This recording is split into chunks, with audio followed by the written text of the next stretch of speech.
We are live. We're going live. We are live. Wonderful. Why are we showing? There we go. We're just behind the times. Lovely. How do I get a share link?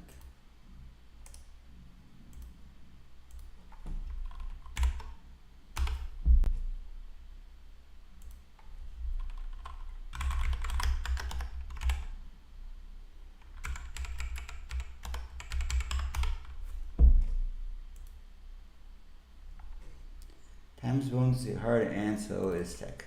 Yeah, I decided that was the good time to put Fedora on my machine. And it worked, kind of, sort of. And I should have tested it today, but I went to take a shower instead. So I did that. We're going to start today off with a roast of Chris, who thinks I don't know how time zones work. If I can figure it out. Tech is hard.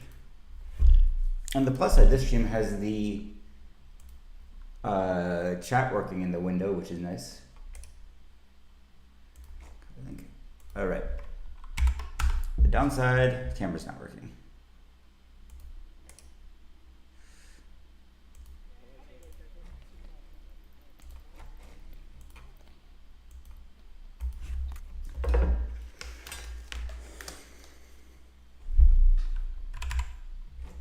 Okay. Chris, are you here? Status. Yeah, well, come here and say that to my face. I will transcend time zones to spite you. People say that to me a lot.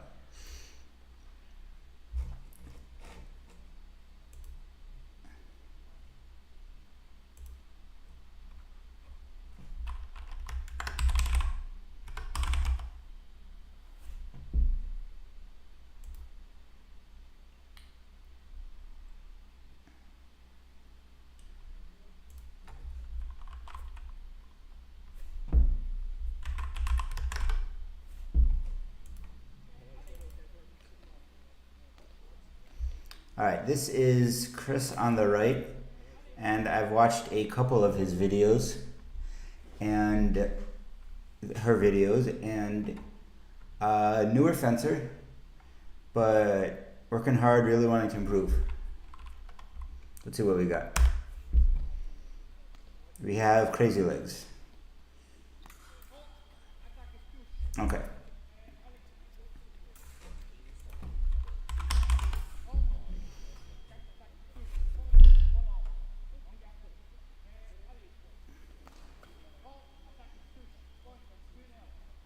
Yeah. Oh, I remember this video. You showed this before. Let's see how precise I can get this.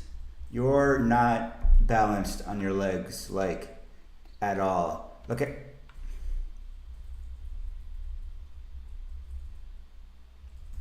This is just not ever a position you should be in as a fencer. You're not going forward, you're not going backwards, you're not lunging, you're just all up your weights on your front foot. Might be the worst I've ever seen. You have no push on your back leg at all. And you get hit. I think you said this other guy was an epéist, which means you should be able to just turn him over and get points like that, but you cannot. We're looking at the right fencer with the blue socks.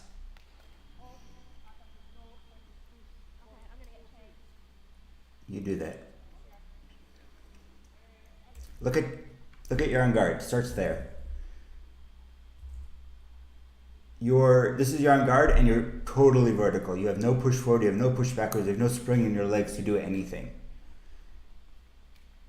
And you're dancing back and forth, and you're not running him down. You're not doing anything. You just.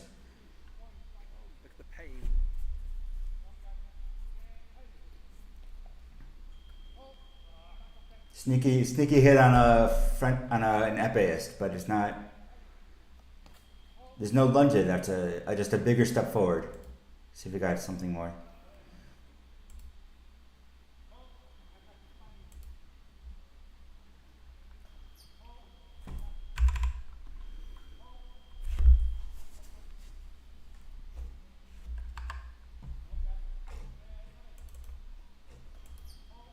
you can't stand up like that. Either go forward or go backwards, and the boxer want to go forward first. That was a decent lunge, but why? And if you'd have done that lunge there, you would have gotten the point probably. That's a lunge you should have hit, but you don't have any push off your back leg. It's going to be the theme for this whole bout. There's no tactical analysis to do here because you aren't capable of putting the tactics into practice.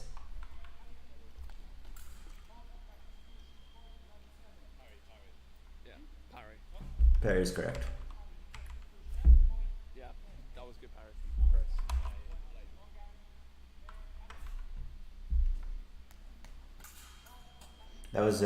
That was a good attack from him. Let's look at him. That was good parry from Chris. And look how much more he's pushing off his back leg than you are, and that's how he gets that touches. He runs you down and he hits you. He could also be a lot better. Hi, Bendel Napoleon. Definitely fencing over watching fencing. Thank you for tuning in. How is the audio mixing? The fencing sound versus the mic sound?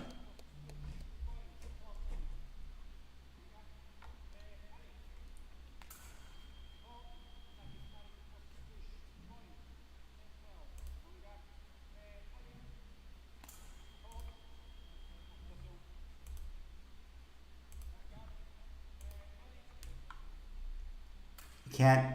The whole bout's going to be like this. Can't stand up like that. No, that. Okay, good. You can hear me.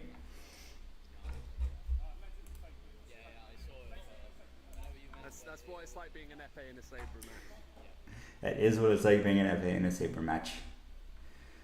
T-Power Robot, by the way, is my one and only Patreon supporter, and so if you guys like the site, she's who you think. You're gonna. They're a little bit higher. Standing up, hoping for a wild blade contact, but you gotta. Parries come second. First, you get in position for it.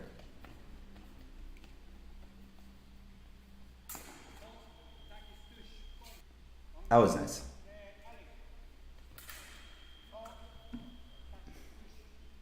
Language. 14-12.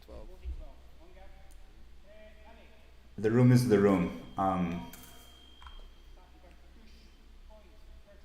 I just have a very resonant voice. That's what it is.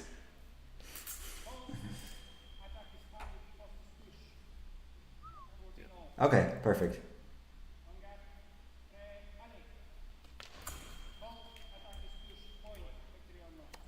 And yeah. Like I said when you showed this before, it's all about bending your knees to start. First you gotta be able to make the moves, and then you could start thinking about. Sorry, very distracted. Then you can start thinking about what you're doing and why you're doing it, but first you have to be able to do it. I am using OBS. Good night, Bad Napoleon. Good luck fencing tomorrow. I am going to. When am I next going to be streaming? I'm going to Budapest next week, which is fucking phenomenal. I am so ridiculously excited for it. And so there's an outside chance I'll do a live stream from the venue, but otherwise probably 2 weeks. I'm having a lot of fun doing this.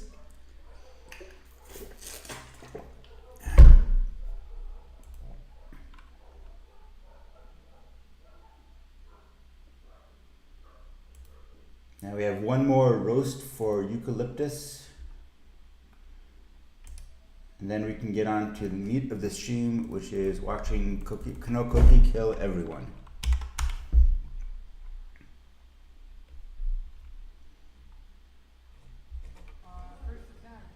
We are looking at fence on the right here.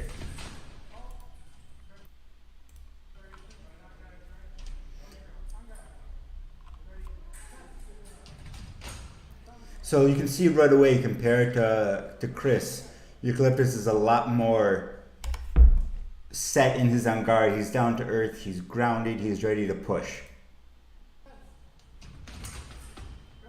Should go fencing over watching fencing as much as I enjoy having viewers. More of a lunge.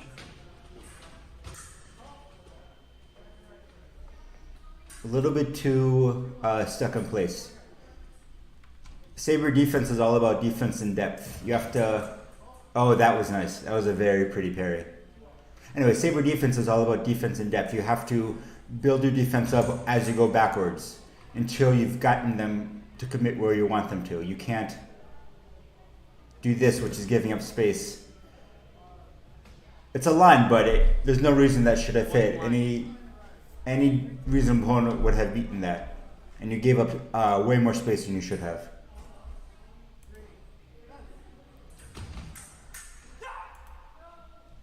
And the light didn't go off. Don't hit your opponent in the back. You're supposed to call halt and give Malin a yellow card. And then you got a yellow card. No point. No, you need to call halt immediately when you turn around. I don't mind screaming and Saber it. Every once in a while somebody screams and they didn't even turn a light on, and it's always funny. They should. Yeah. No, there's no priority does not keep.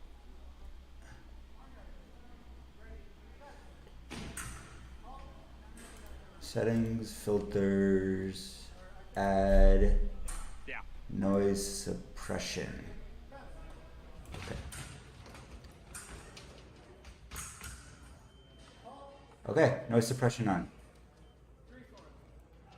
See if that works. Thank you for the tip.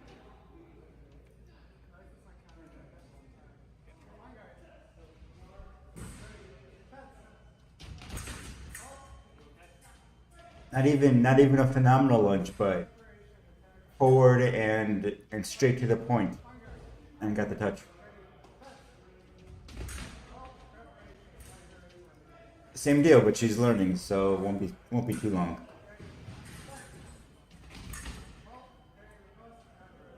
Perfect time to mix it up.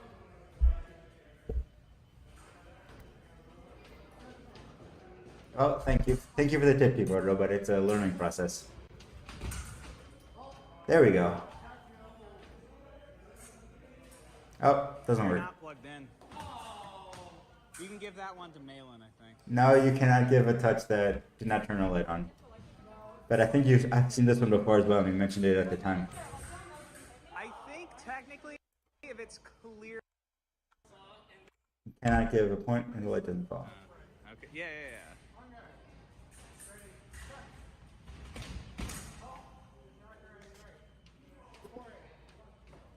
A little bit more decisive, but it's just.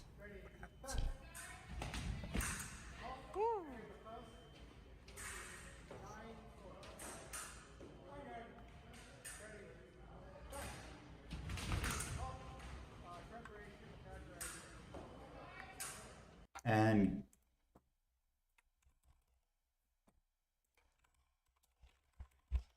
so not as bad a bout, still a pretty good bout. Still a lot to work on. It's hard to make criticisms on somebody when you haven't seen their opponent. When their opponent's at that level, there's just not a lot to say, because straight lunges and a good distance will win every time. And we want playlists. Let's see. Torino, Doha. Where's Heidenheim? Is no Heidenheim.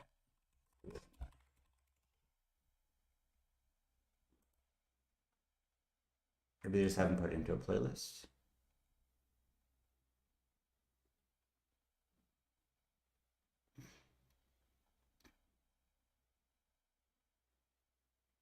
No, just haven't cut it up yet. Maybe it's on that FIE page.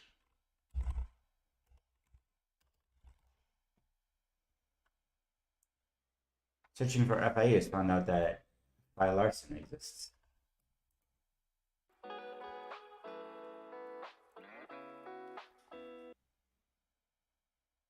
There we go. Here's the Doha videos. They made a playlist. No, it's still Doha. I went Heidenheim. Okay.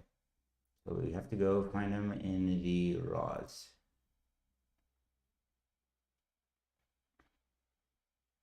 We don't have the Raws for Heidenheim. They got taken down.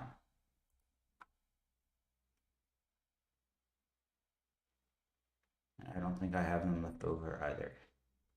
Okay, change of plans. Who won Doha?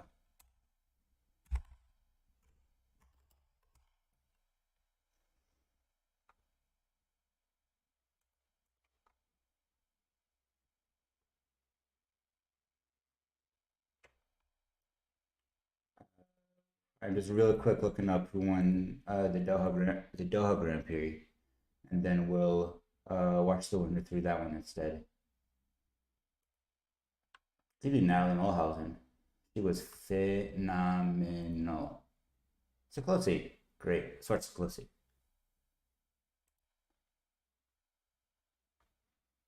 Torino Doha Men's Grand Prix.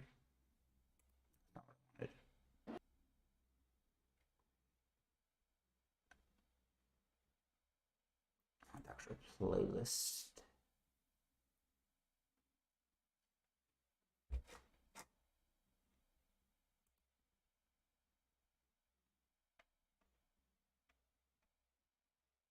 Shapari.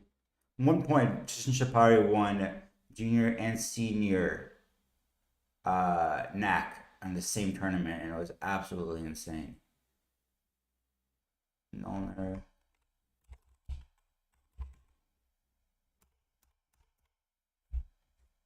Let's go up. How do we only have? Here we go. Close it.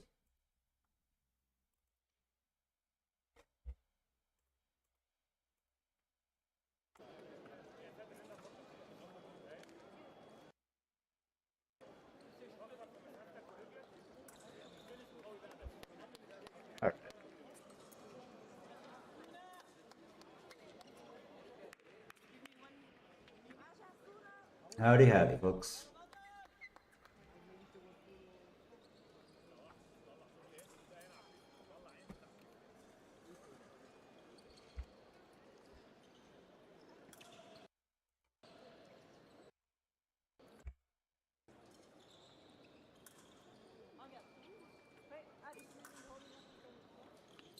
Very, very bouncy Egyptian here, compared to much more grounded SIklosi.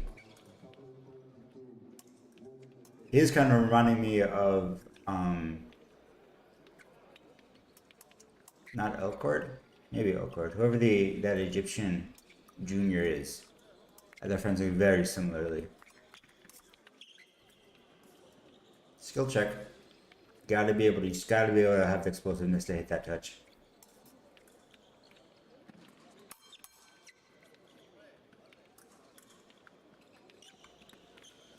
SIklosi, even though it doesn't really look like it, is taking it easy here when he's jumping back like that. He wants to set up his touch at his time, and he knows he's going to get it. And he also knows he's a higher seed. So he doesn't want to get into any weird situations, weird high variance situations or anything. Just pick, and there we go. Also closer for the first 30, for the first minute. Just in time to avoid non-combativity.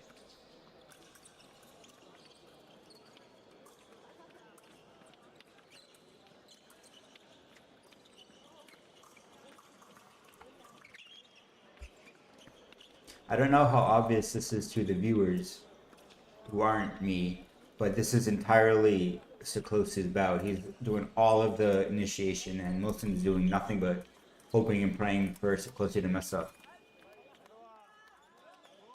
Even that's not like a setup action. That's him YOLOing away, hoping that something's going to work out.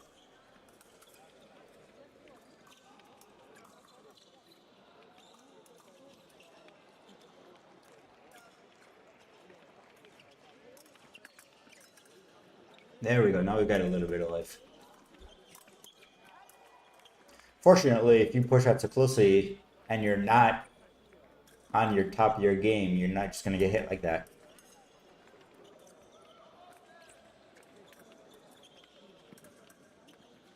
Push. Push. Push.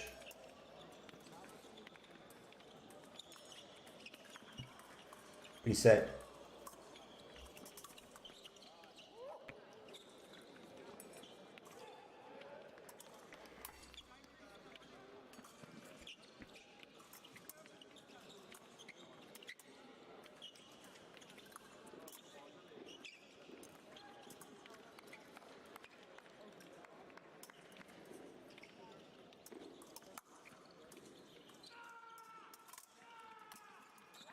There we go. So closely trying on a little tiny bit too casual about it. Trying to get for a fancy wrist pick, and then Wilson manages to take advantage and hit him. But he's still got another touch to go, and now he's got SIklosi awake.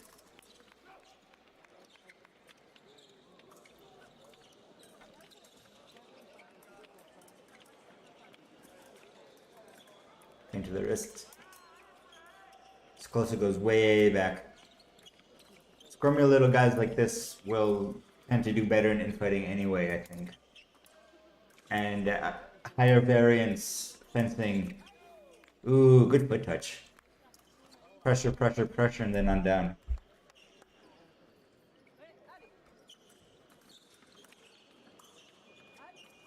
And the first.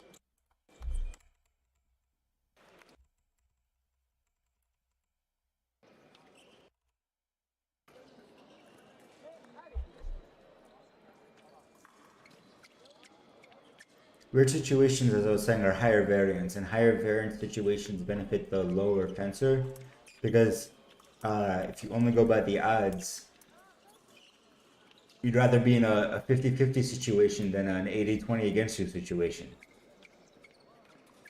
So from a very theoretical standpoint, Wilson should be pushing for weird things to happen, and SIklosi should be pushing for simple things to happen, which he's doing when he backs up like that every time. He's resetting and making sure nothing weird is going on.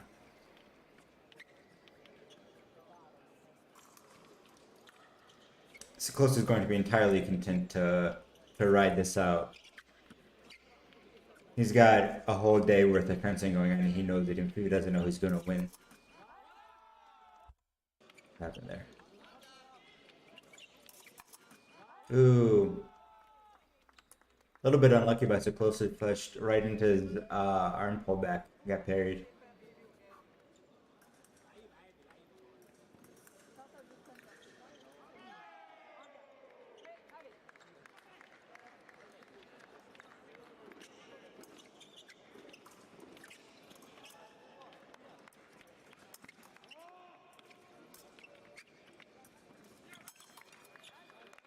See, YOLO flush got a double out of it, which is not great, but not the better than just waiting for SIklosi to come at you.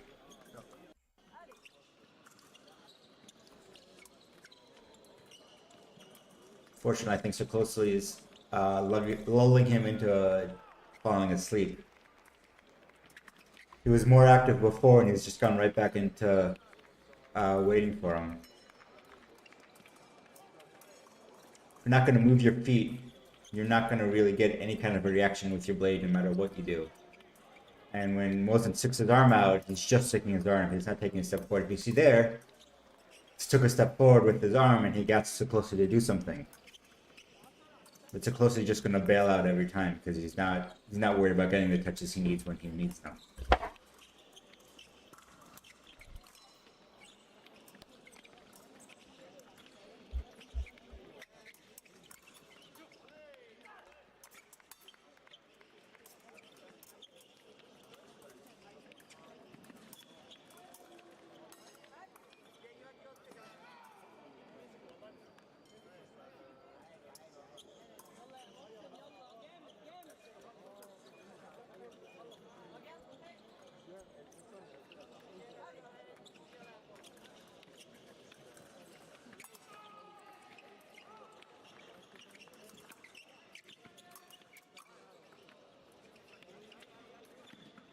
Well, in theory, this is me. In practice, this is too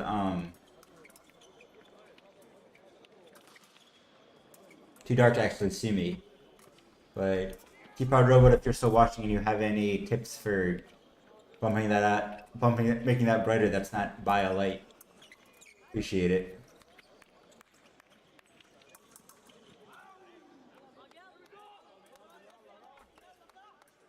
That's not a black box. That is technically my camera view.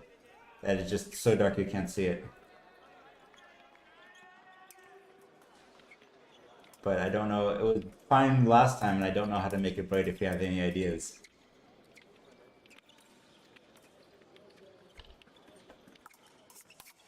Try this.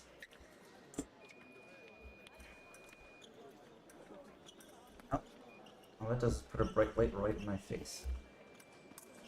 Alright, well, I'll figure this out later. It's clearly not working.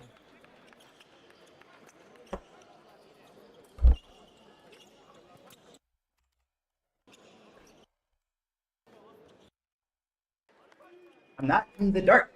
There is a bright light right over my head. And the camera is not picking it up for some reason.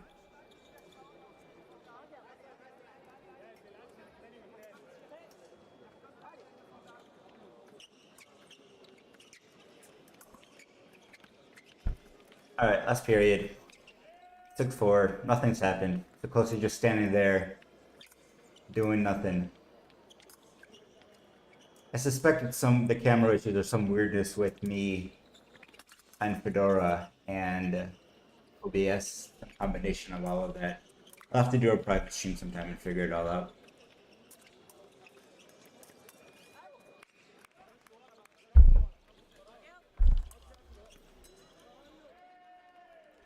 Spout's about to break open, I think. Mohsen has no more time to waste.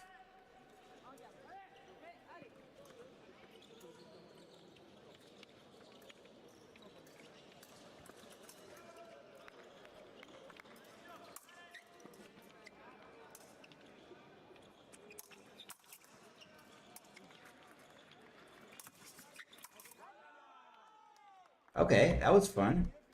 Let's see that one again.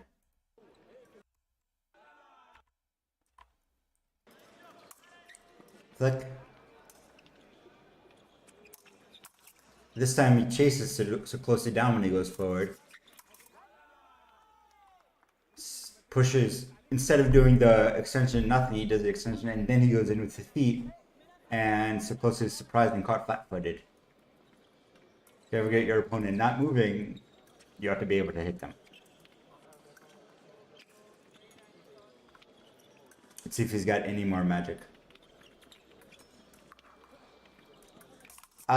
It should be plugged in. Ooh, don't look at the box.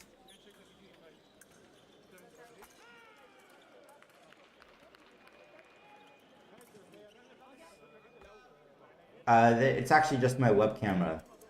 So the source is already plugged in when the computer turns on. But I do appreciate the audio tip. It seems to have worked really well. So I'll take all the advice I can get.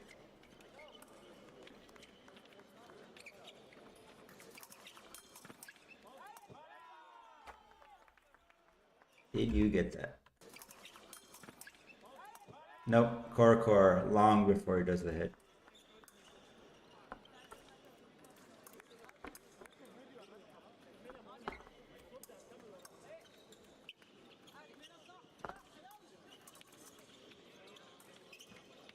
The unlikely event I get far enough to be able to use a video stream. I'm absolutely asking for a video for something. Just to say I did it.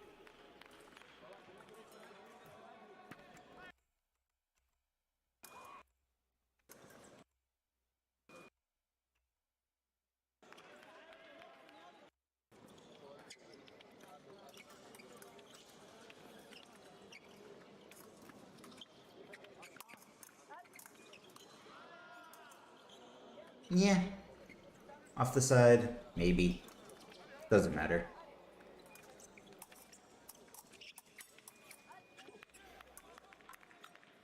SIklosi is not going to let him get his blade twice like that. Mohsen really wanted it. So flick, and then one of them's going to land eventually.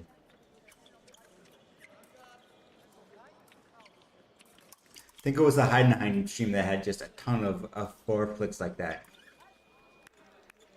And bout's broken open. This.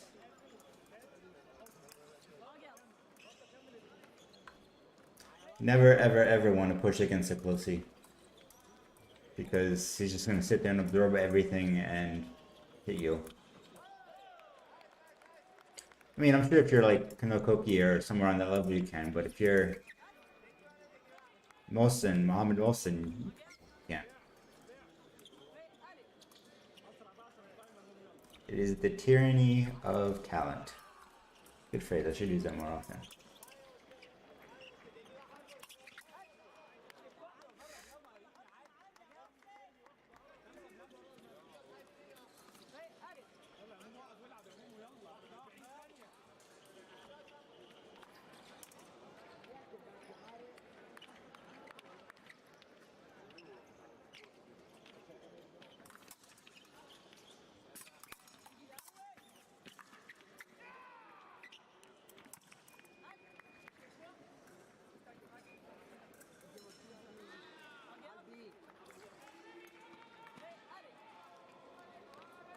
It's important to push, but Mosin's not really doing it correctly. He's 30, 40 seconds, you can do a lot. But what you can't do is get hit. He's pushing, pushing, pushing, but whenever he starts pushing, he's never stopping. He goes, little push. See, now he's not doing anything. Well, that's honest of him. So, good sportsmanship all around. And gives up. So, what did we learn? Not a lot. SIklosi is really good. And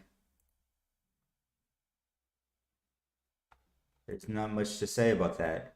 He didn't really do anything or show anything about it, just sort of waited around to get until Mosin gave him the opportunity he needed.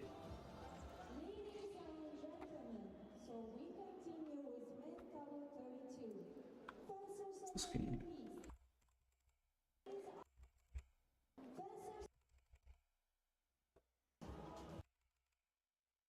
Confused, bro.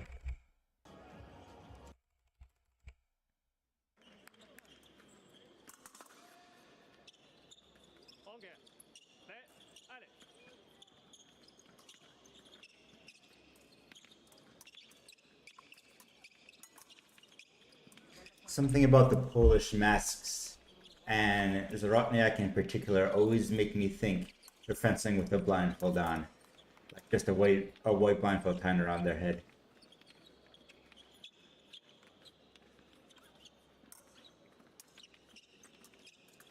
So Bielek is a much more classical fencer than Mosin was, and he's also a lot more active with it. Threaten back, and as you can see, like I said before, he's coming in with his feet and his hand, and getting a lot more respect from SIklosi because of it.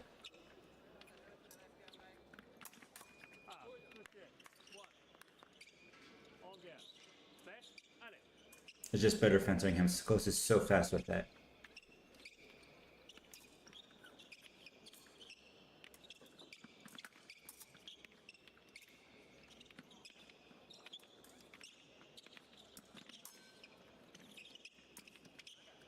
See, there was another thing. SIklosi pulled back and Bielek took space. But he didn't do it like Mosin did, where he just push as soon as he started going forward. He reset with a little bit of extra space. 1, 2 to the hand, 2 to the hand. And then SIklosi doesn't go back. And Bielek instantly remises to the body and gets the touch. Very, very nice to set up.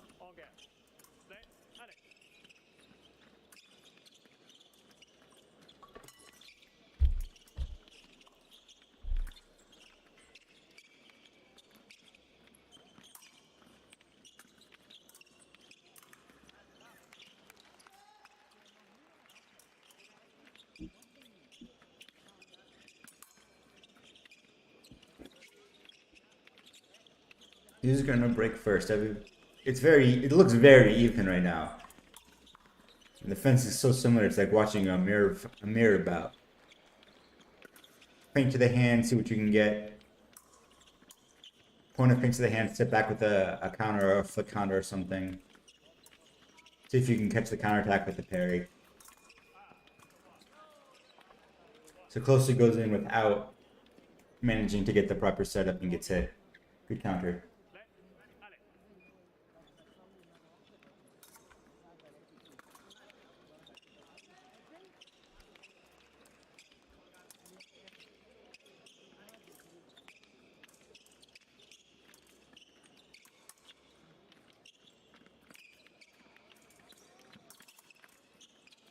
Push, push, push.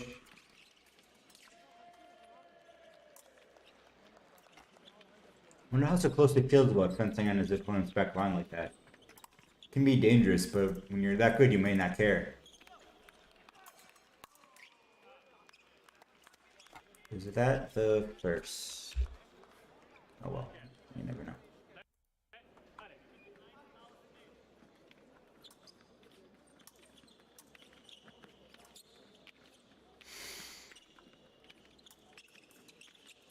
SIklosi is a little bit more calm.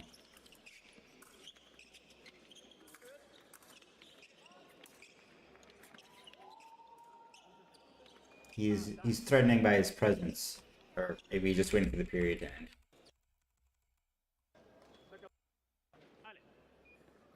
See if he keeps it up.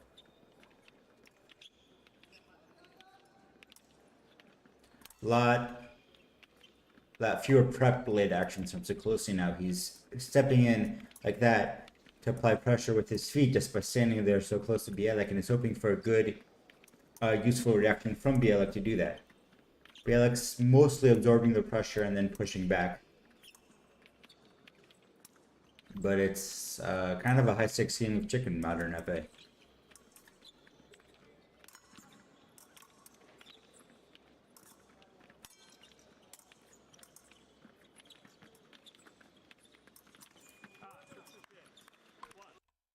What happened there?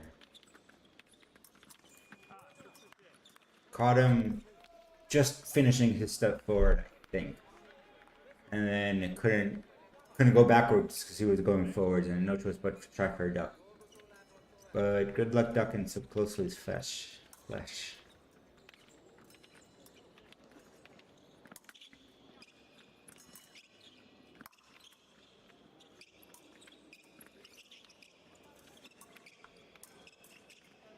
I think overall the pressure has gotten to Bielik. Now that he's down and after SIklosi basically standing in front of him, daring him to hit him. Yes, no, maybe. I think I'd give that. That's SIklosi causing the core. Bielik's trying to free his blade. That's his first real opportunity to hit.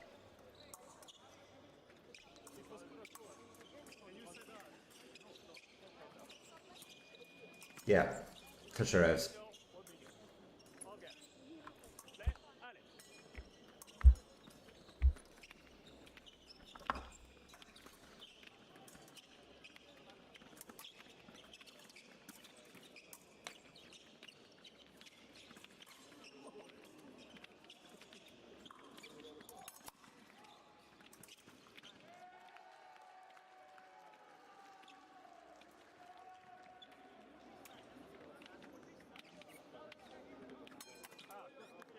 Ooh.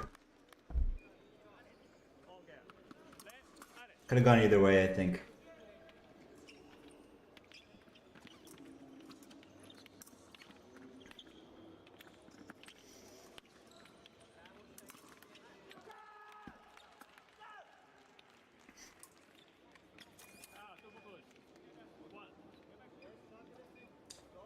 Let's focus on the distance that they use when they choose to make their attacks. I think that's where the key to this bout is, because it's a lot of stepping in and not a lot of blade work.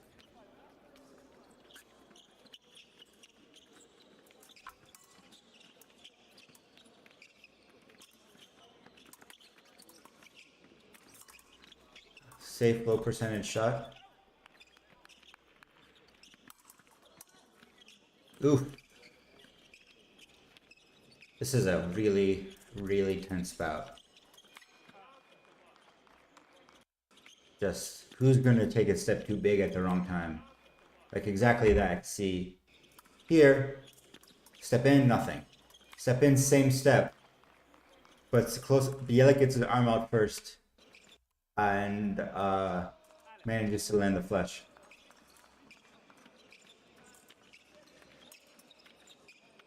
And low, feint high. Bielik feints to the hand.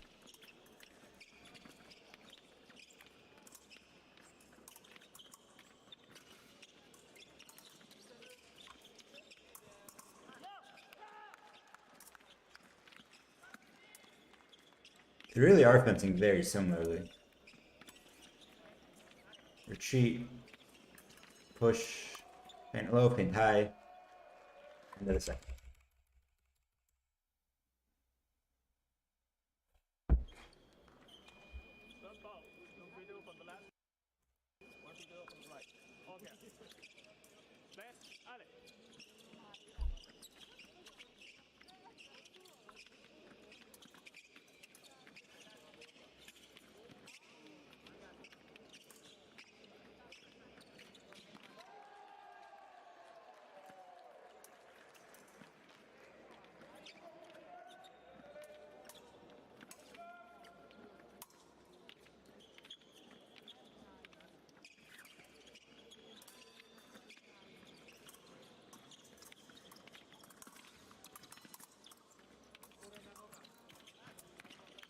Step in.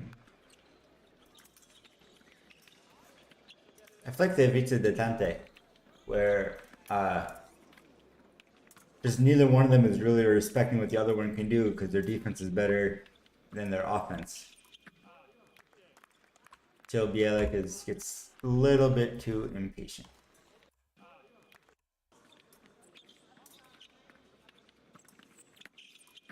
Yep. He's going for the same flush to the step forward, but it's so closely countered to the hand, and that threw him off just enough for so closely to get the real counter in. Now Bielik's got to work. And Siklosi is breaking the pattern that he had the whole bout of push and push and wait and push and push and wait, and pushes and just goes. Now it's 2 points with 2 minutes left, and this bout might as well be over. Let's see if Bielak can pull out a miracle. Bielak can pull out a miracle.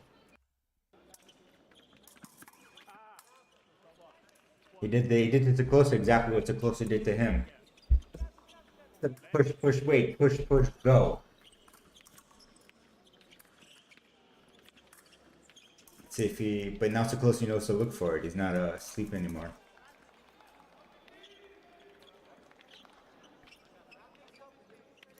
It's the thing about this sort of thing is it works once and then there's a reason you don't do it most of the time. If Bielik went 1-2 like that, he's going to get hit exactly like he just did there. Siklosi is going to be ready for it. You have to spend the whole bout setting up a touch like that. That sixth hit from Bielik. That seventh from Siklosi. And now he's too impatient, going for whatever he can get.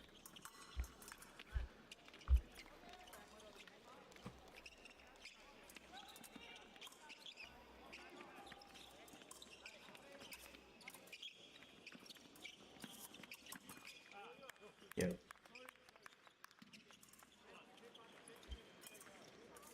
Pushing Siklosi is really, really hard. No two ways about it.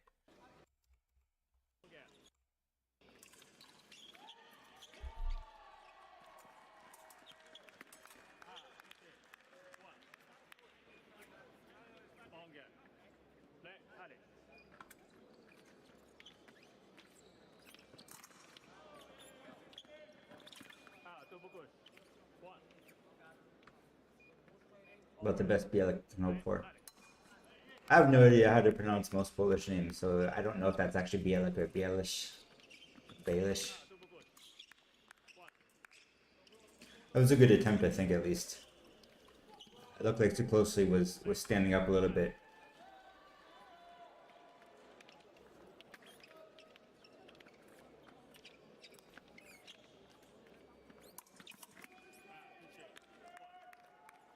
Yeah. Bouts like that tend to snowball. You watch one, it's even till 5 or 6, and then they get one touch, and then that's it. Nothing else to do. If you can't adjust at that level, you're not going to be able to do anything.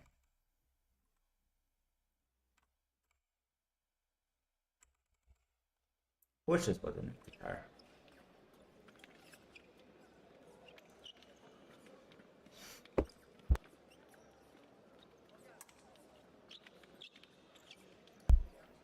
Oh, Igor Ryzin is a beast of a different nature. He's been around for ages. He's very good. Siklosi is not going to be able to just get one touch and then wait for a mistake.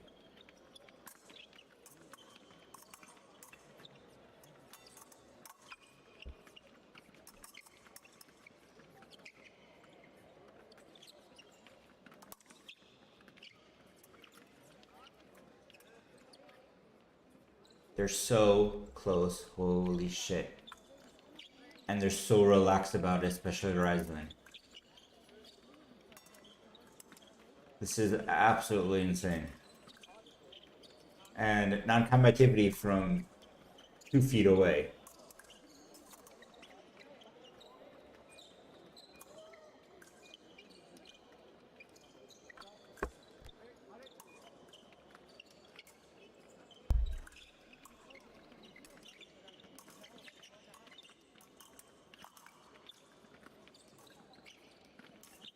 been a long time since I've really watched a Ryzen bout.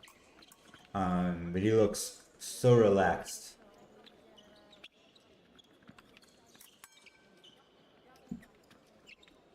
That step's very interesting because he's basically standing in triangle pose when he does that. It's like he's claiming extra ground with his feet instead of with his hand.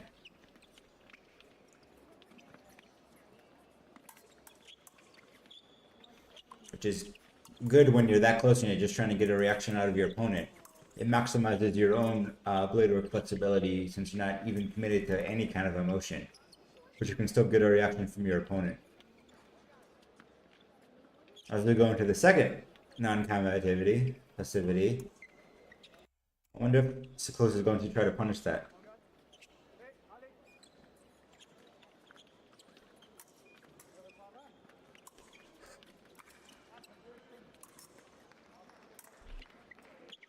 I think the most annoying thing I could do right now would be to eat sunflower seeds on mic.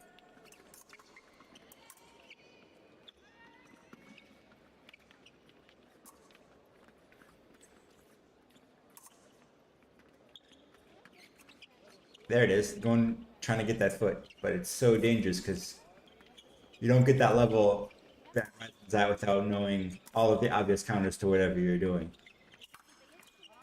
We got that. Wow, that was so pretty. That's that 1 foot low. And then finish deep, deep with the flick.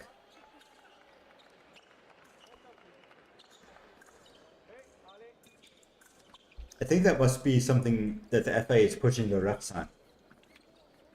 Starting the fencers in the middle of the piece. Oh, SIklosi, what are you doing? Oh, the gift.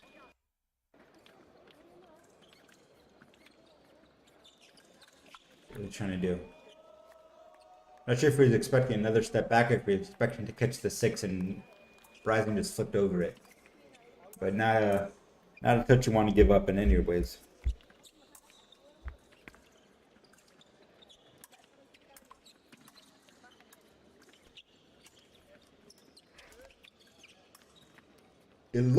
It so much looks like SIklosi gets that pain and he pulls his arm back and he gets to go. There must be a reason he's not doing it. Probably scared of the flick.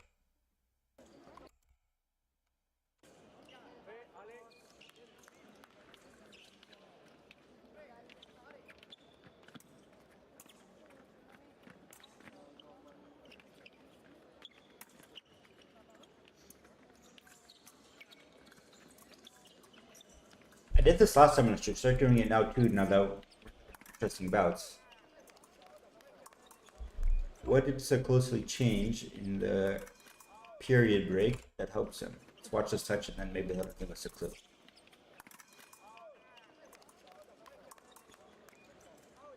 We got the lack of reaction from Ryzen on the other touches. So maybe he's using that and actually going to go with it. As opposed to just believing Ryzen can do something about it. There's the foot again, there's the foot again. And there's the go again. Is he freezing the foot to go low? No. Just going straight. Blades get tangled if SIklosi gets it out first.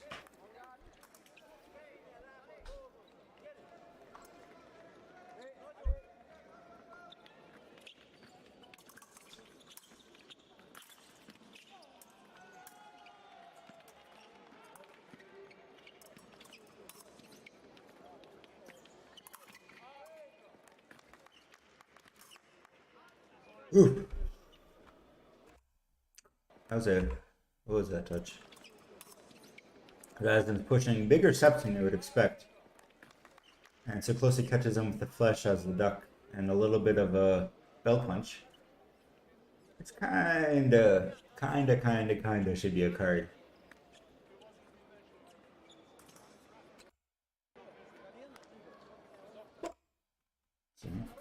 Medical. Cold spray, magic spray. Everyone's favorite.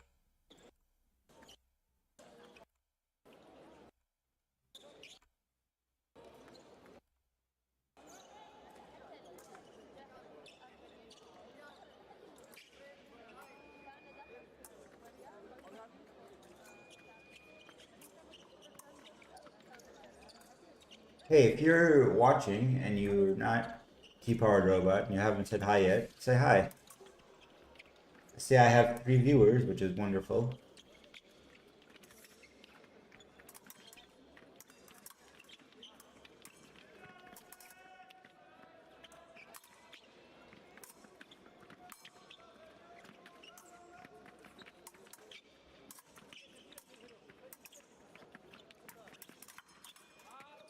Oh, yes.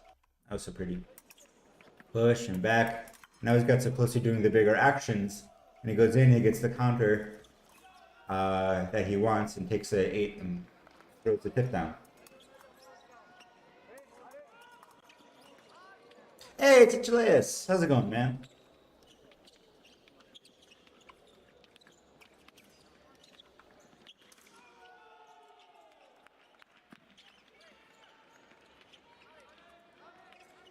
Backslashes, no. Backflicks, yes.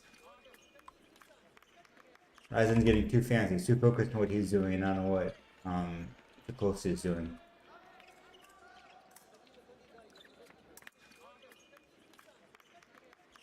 Good prep timing on SIklosi's part.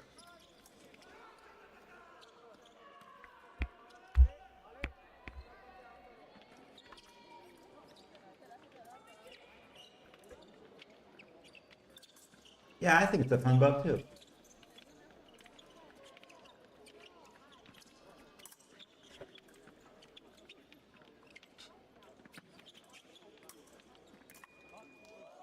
Yep, that's so good. I think he got that earlier than it looks like. I think he got that on the wrist going in. It's tight.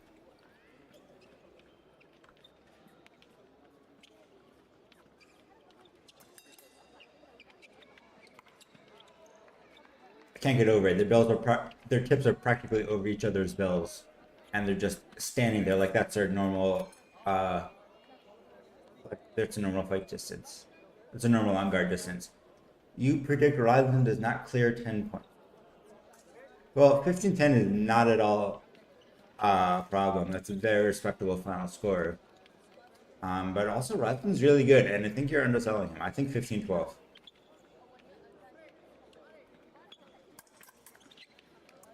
There's that's the parry that Ryzen thinks he can get. That's why standing so close, he just couldn't quite get the finish. SIklosi punished the lack of that parry before, but now Ryzen's awake and ready for it. Ooh. Sneaky little hit on the way up.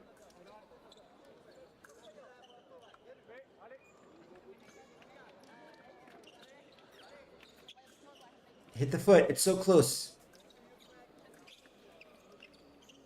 Hit high, go low.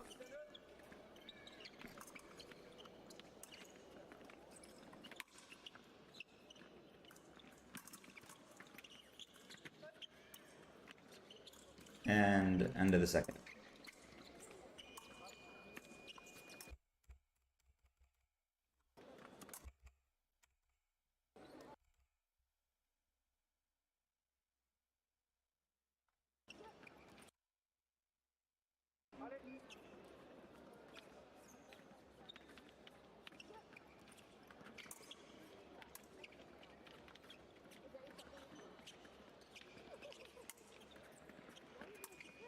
Ooh!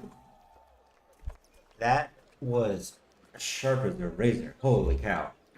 Right. Right on the wrist.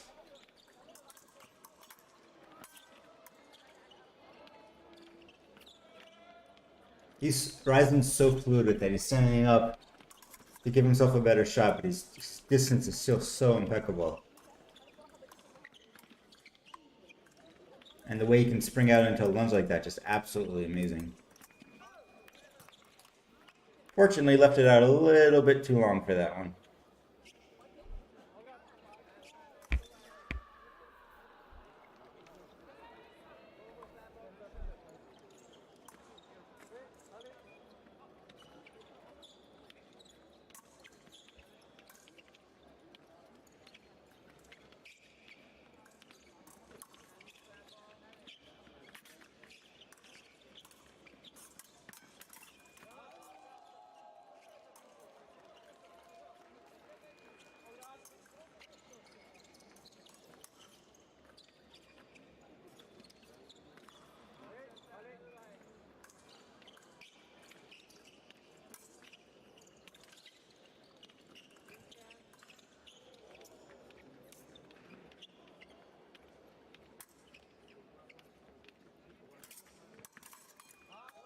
Yep.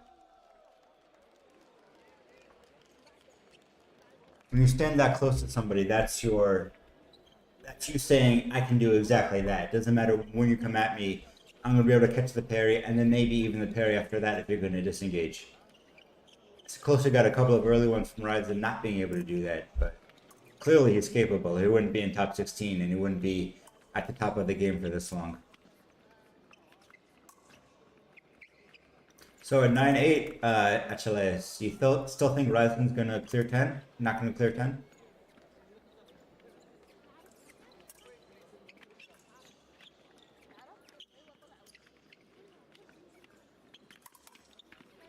Ooh!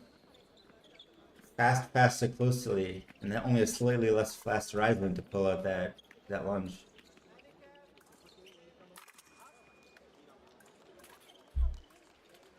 And a double. So 10. Alright, Achilles, back to fencing jail for you, since you didn't get your prediction right.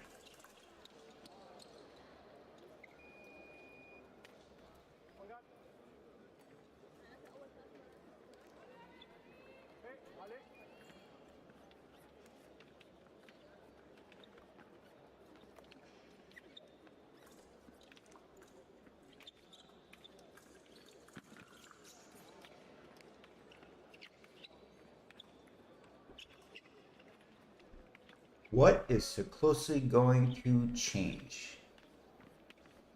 I think it's got to be. I think it's got to be with the foot. I think he's got to start building more off going to that dangling foot, and it's a bait. But I think you have to take the bait and then do something with it.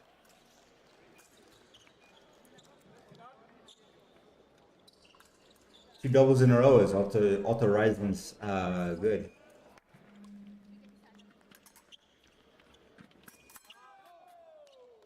Of course, if you're just gonna let him stand there and get it, Ryzen knows he was dumb. Yes, it is a penalty. It is a card to intentionally hit a grounded strip. I do not think you will ever see a card for that again. I don't know that I've ever seen one before. Certainly not at the FIE level.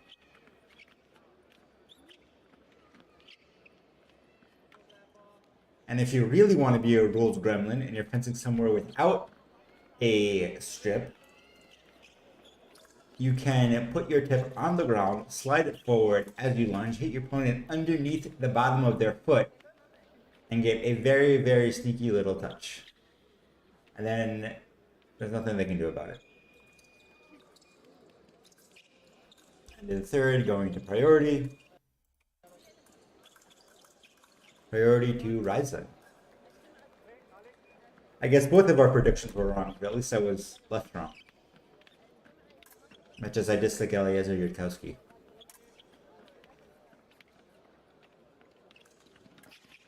Oof. And that's how close Costa came to not winning this tournament.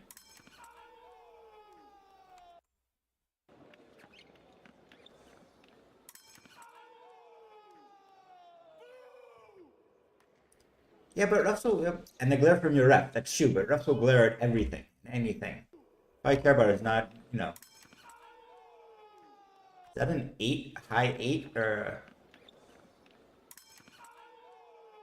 I think that was a high 8 counter just in the nick of time. Just too close to pull that off. He's so excited. I would be too if about that close.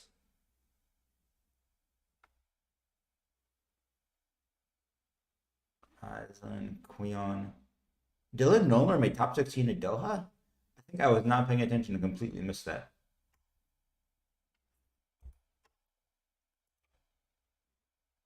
Here we have John Edison Rodriguez, Colombian, and he looks it. I do not glare at everything and everything. Maybe I need to ref. I mean, I feel like if you ref more, you would be more glaring. But I don't think you have to. You're a very nice person. I don't know. Maybe you're just not a glarer.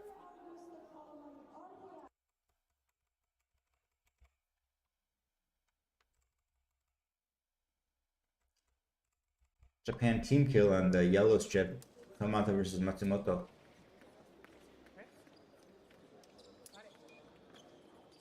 TPR, have you ever given a card for intentionally hitting a grounded strip?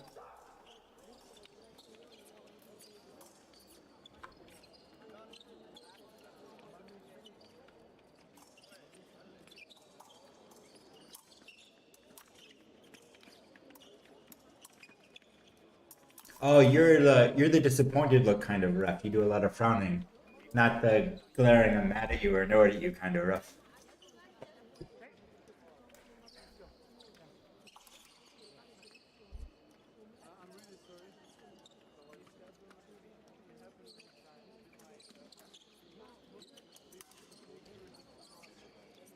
John Edison Rodriguez, tall, lanky, French gripping lefty.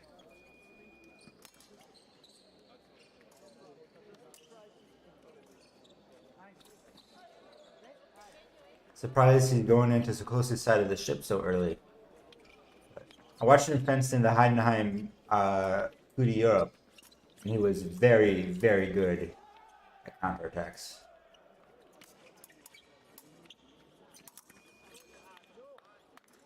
Like that one. I don't know how it hit that, but you could see his blade bent right on Siklosi's wrist. We only have 3 in my area, and those are pretty recent buys.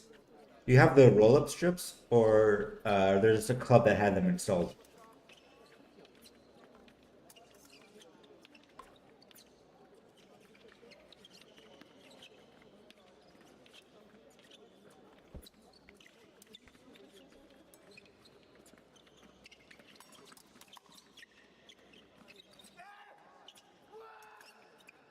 He's so long, holy cow. I was like a 7-foot lunge.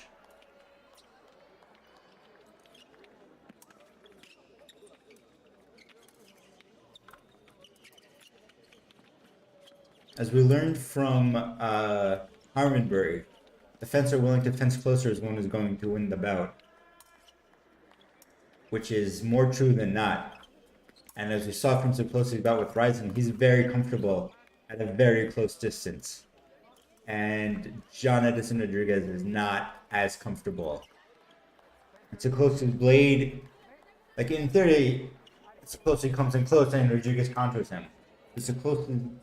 Siklosi's blade work is so good. He's just able to prevent that counter from happening until awkward touches like Siklosi's third one happen.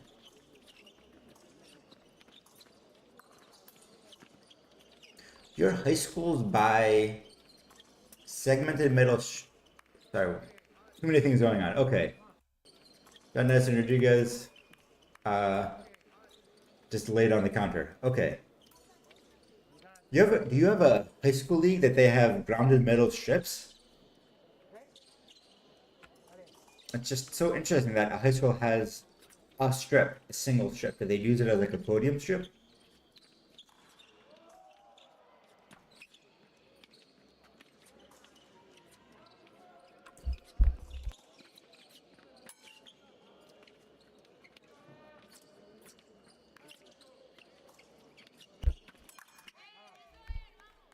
That was the same touch that happened before. The Siklosi didn't quite get the counter, and then Rodriguez came in. Still think it should have been Siklosi this time too.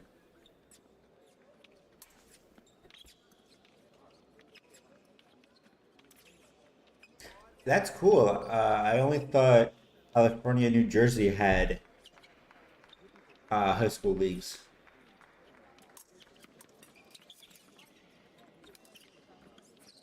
You bought used from USFA. That's smart. I don't feel like chips really wear out that much.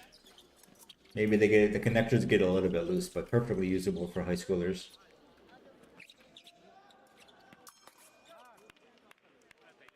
High, low, but Siklosi's ready for it. And from his perspective, it must feel like he had all the time in the world to hit that counter. And end of the first. You know, Siklosi is totally in command of this bout. Rodriguez just gotta go closer, basically. He's starting everything from too far out.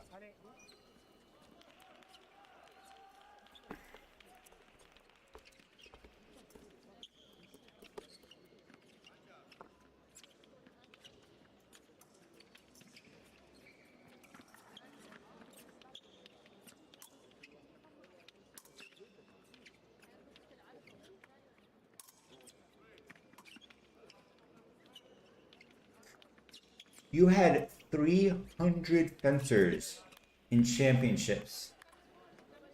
That's insane. Holy cow. That's phenomenal. I'm scared to ask if they're any good, but that's amazing. Is that across all weapons and genders?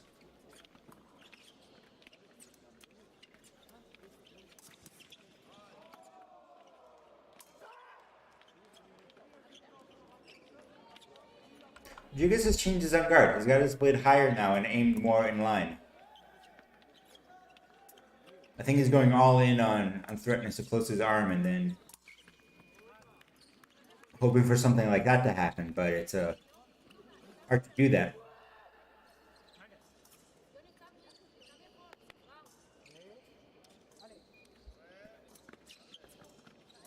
Hey, Achilles, if you're still around, do you think Rodriguez is going to get to 10?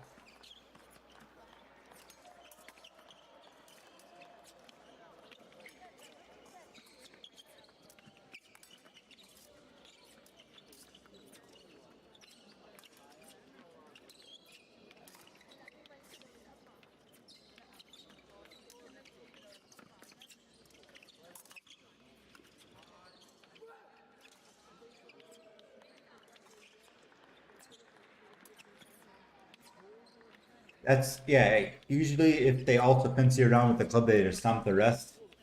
That's what I usually expect from high school leagues is exactly that. But hey, as long as the kids are having fun, that's what really matters. This is a lot more of the fencing I expected from Rodriguez at the beginning of the bout, where he's waiting patiently and looking for counters, but when you're down at 1, that's no longer the time to be doing it. I am not sure Rodriguez is going to get to 5. Probably SIklosi will just double out, and that's how he'll do it. I don't think he's getting 4 more singles.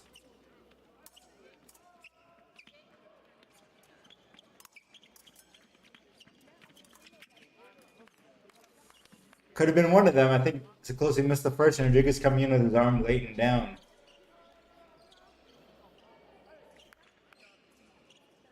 Looking at his offhand, Rodriguez's hands are enormous. He's full pommeling the blade, and but his hand is just all the way up under the bell, and it's in his wrist where the pommel is in his wrist where mine is, like in the base of his hand, and his hand is just completely engulfing it.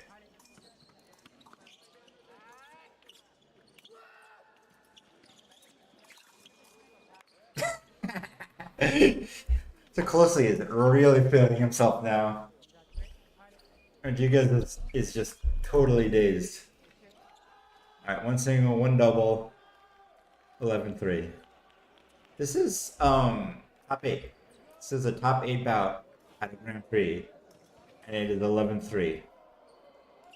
And SIklosi almost don't even make it here.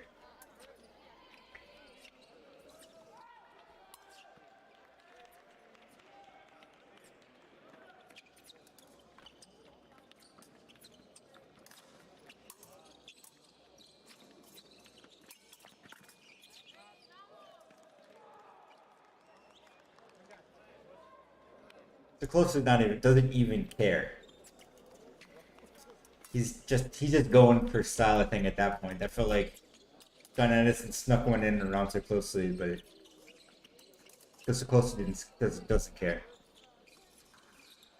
4, 3, 2, 1.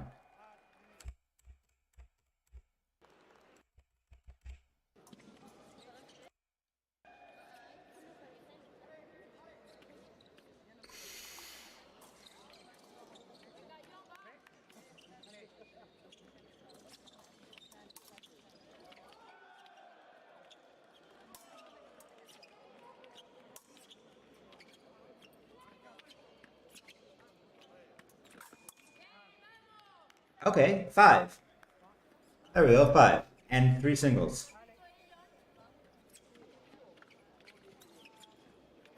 But SIklosi can honestly finish this as soon as he decides to take it seriously.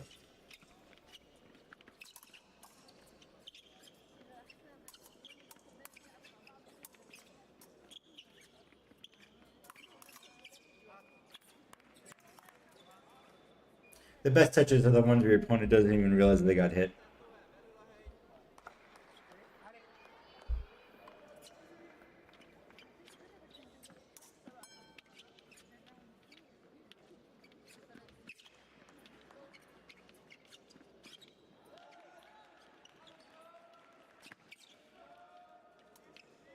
I think Rodriguez is getting the opportunities he needs. He's just not he's just not willing to risk it to take advantage of it. And so Siklosi will just do whatever he wants. It's too late now, obviously, but I think it could have at least forced Siklosi to take it seriously.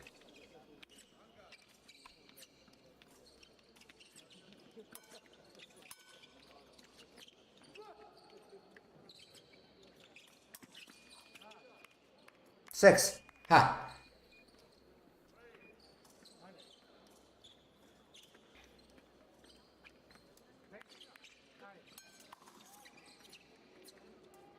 The goal of high school league is just to have fun. Well, I think the goal of every league is just to have fun, but I realize not everybody agrees with me or my definition of what's fun. Or experience fencing the same way do, and therefore that's fun in it, even though. Where do you get all of the equipment for all of these kids? Are the high schools really that into fencing? I've heard awful horror stories about high schoolers trying to start leagues and clubs.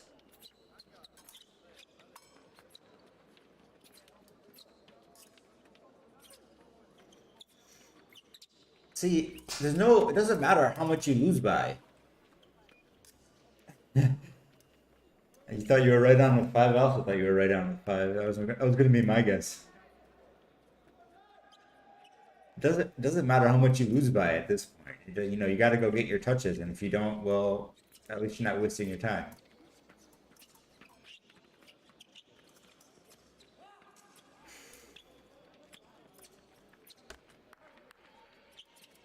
Eight touches in a minute is not easy.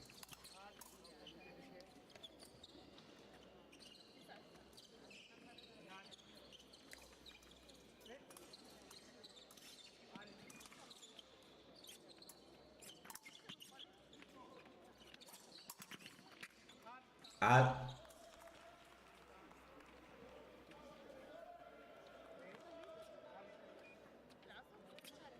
God, if I fenced Rodriguez, it would be a nightmare. He would just absolutely pick off my hand every single time I came in. It's closely just a lot better at pairing than me.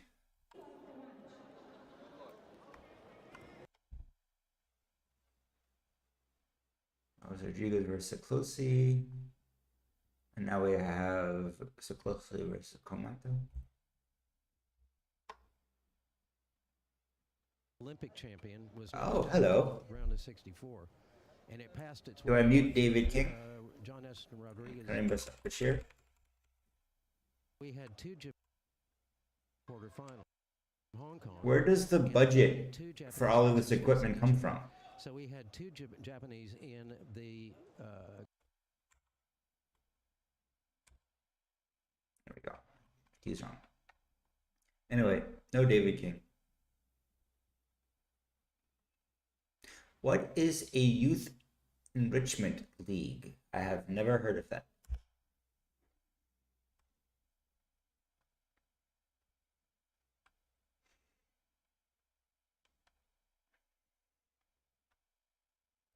Kamata Kira on the left is a rising star on the Japanese team. I don't remember hearing his name before this season, but he's sure shot up rapidly. I picked him for my fantasy league twice, and boy did it pay off, especially though in Heinheim when Burrell didn't even show up. Kira Kamata, 25, 17th in the world.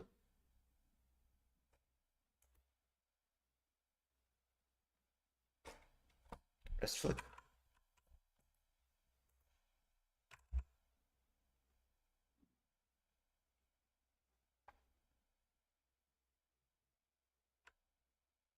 Under the wrist? That's impressive.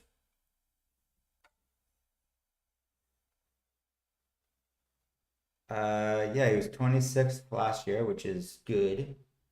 And this is but 17th so far this year, and that's even better.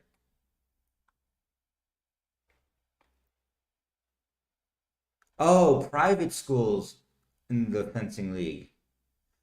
I was assuming public schools, but that makes a lot more sense.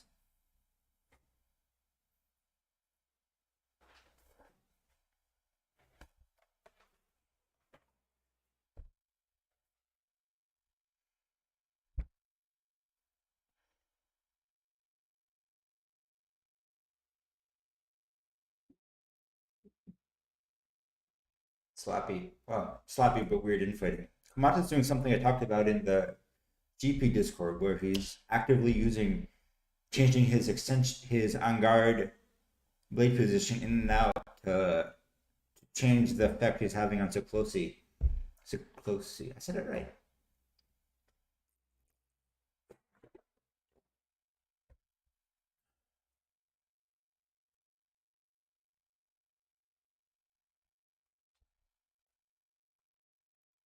Ooh, almost got it.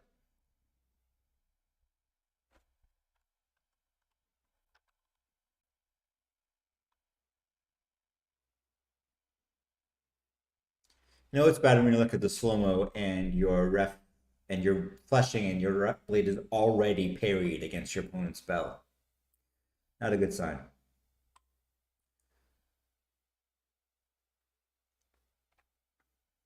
Push, push.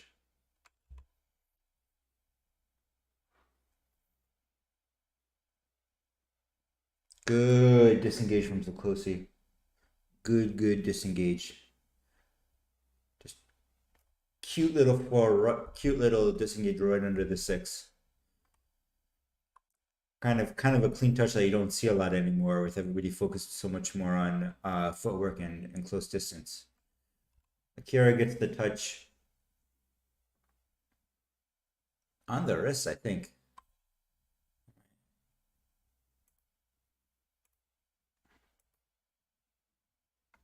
Good slow mo. Maybe SIklosi just missed. It's hard to say. Yeah, it makes more sense that it's a private schools now that you say it.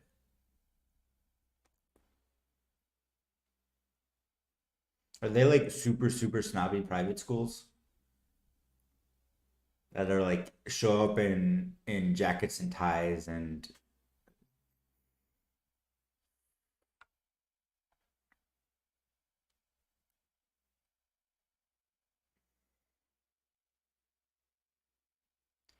see if you remember the Molden bout that we started the day with, where SIklosi was just push, and then anything happened, he'd go back. He's not doing that anymore. He wants this bout, and he's gonna give it his all.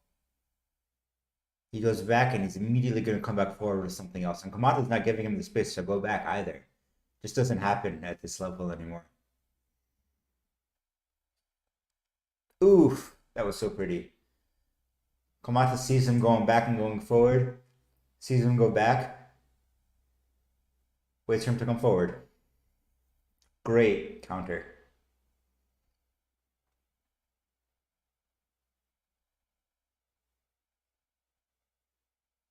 Oh my gosh. 1.8 seconds left. Counter flush.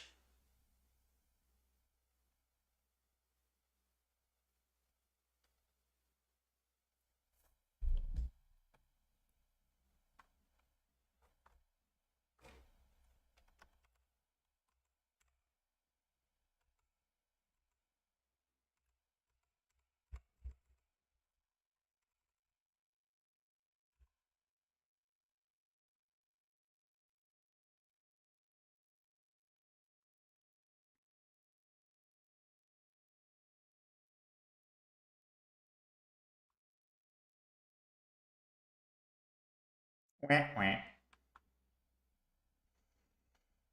The close is so hyped to get that touch. Makes up for the second left touch that Kamata got.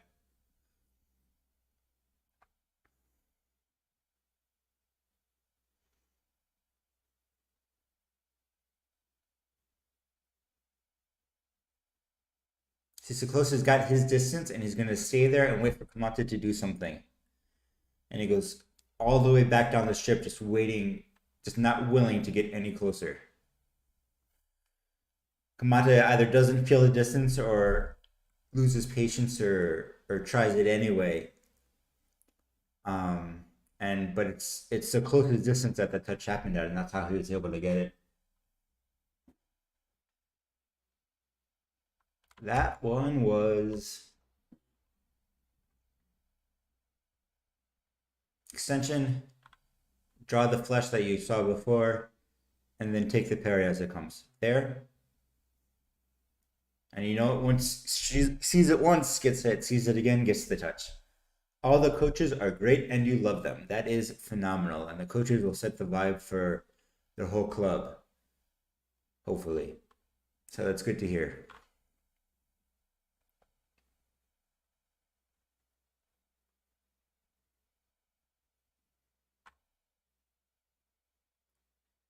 Is this SIklosi's first righty fencer? No. No. Bryson's a righty, isn't he? You're right, he hit a lot of lefties, though. I think Mosin was left-handed, too.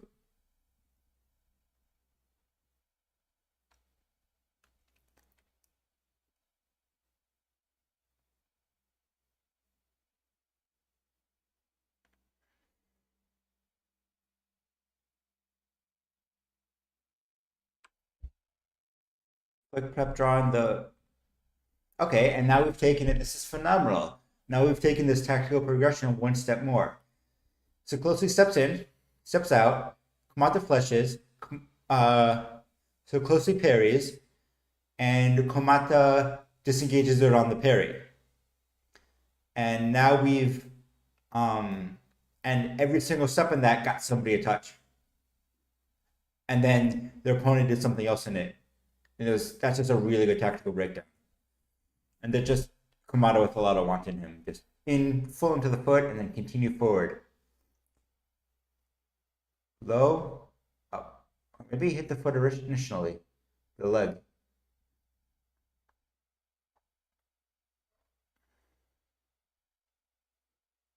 Well, if you missed the rising bout, that was the best one until this one. That was 11-11 into priority in overtime. It was really a phenomenal bout. They fenced about as close to face as I've ever seen anybody. What happened there? Push.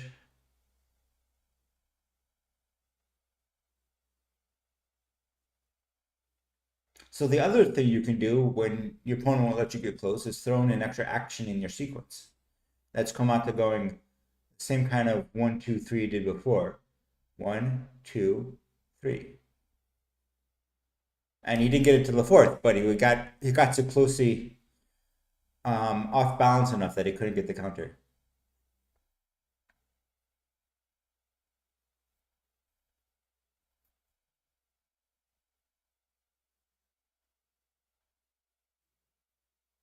Sloppy, got to hit the first. Especially on a guy as yeah, that's absolutely got to be a touch for Kamata. He won that one and needed to hit that. Sounds more exciting than writing install instructions. Probably. What do you...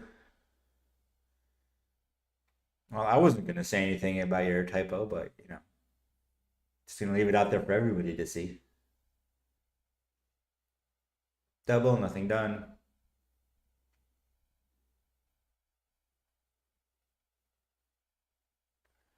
Kamata's getting a lot of mileage out of that deep lunge low into whatever. And now we've got a chance to close his pushing with a second left.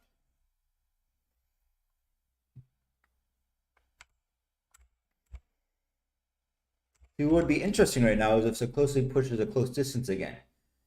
Because Kamata's figured out the distance they're at. That he needs a second action to go with 1, 2, 3, and then because he tried to go low before and SIklosi hit him. He's tried to go low direct on the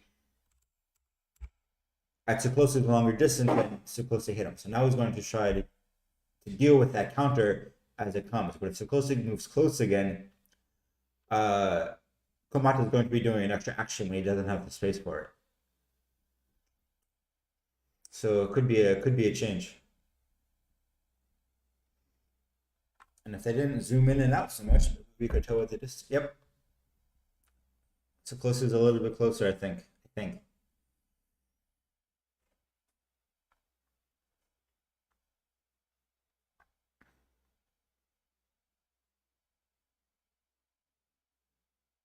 That's a counter you gotta hit. That's exactly what he wants with that jump in.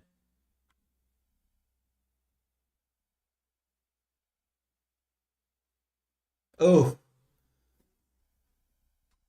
that was so pretty. I don't have like deep analysis on that. That was a really nice six flick.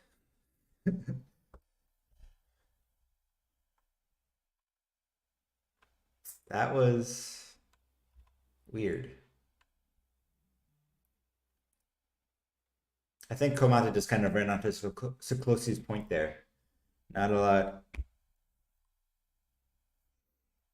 Yeah, that looked like more of a parry from Siklosi than an actual counterattack. He's going up and down with the blade. That one forward.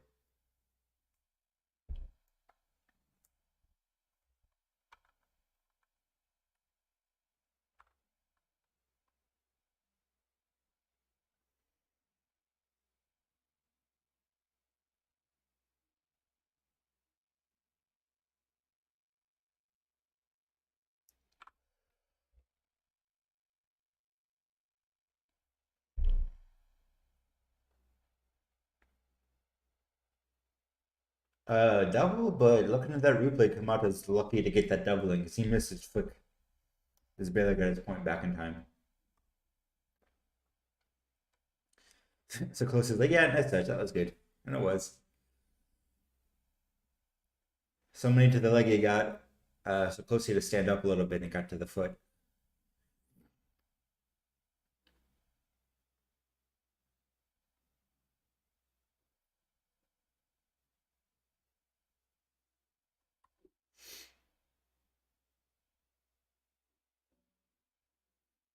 Yeah. I got distracted watching the fencing and didn't make the commentary, but so closely, not so closely. Kamata looked confused at that point. Didn't have anything that he knew what to do with. Hello, Xander.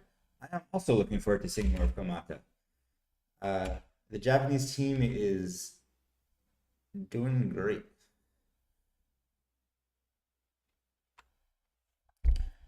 He's very comfortable in those awkward situations like that, where it's a blade contact going around.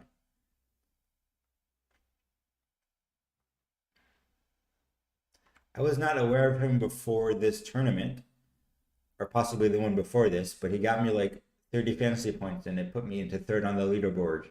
So now I'm a big fan of his. And 15.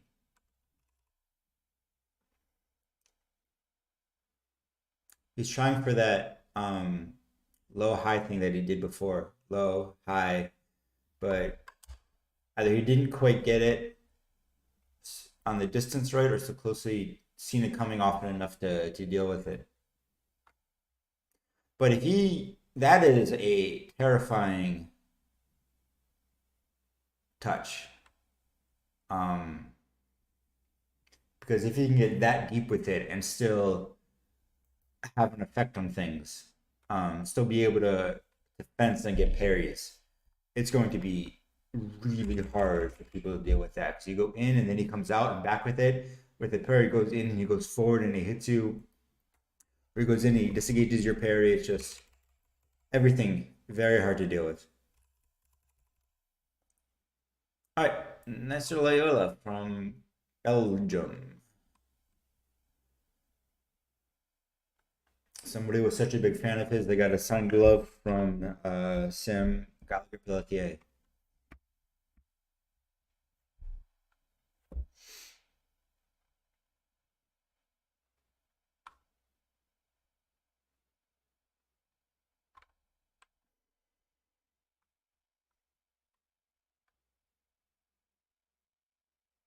I have not watched Loyola fence yet at all.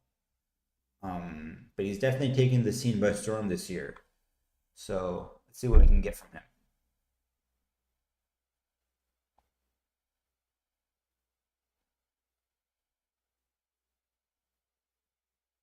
Farther distance with Loyola than SIklosi was with Riesland. They were Riesland and he were really face to face. Now they're a little bit farther apart.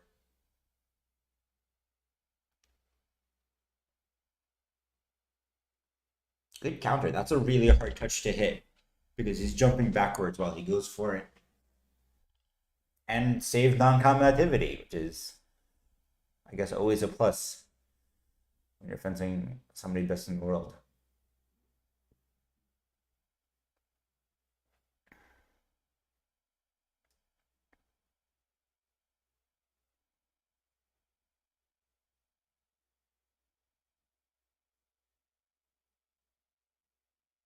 Caught him sleeping a little bit. That's why it's just so dangerous because you step in and the opponent doesn't respond perfectly. Step, you just go and hit you, and it's too late. So Loyola had taken a half step back, or not a full step, but a small step back, and so close to step in. He could have made the counter, but then so close he wouldn't have made the lunge. So very, very safe, very simple fencing, but so hard to deal with. So one of the things I think Wilson had trouble with was he was just trying to absorb the pressure. He wasn't pushing back. And now we're to the skills test portion because that was just too big of a parry. Feint high, low. Can't be. His arm's way off to the side like that.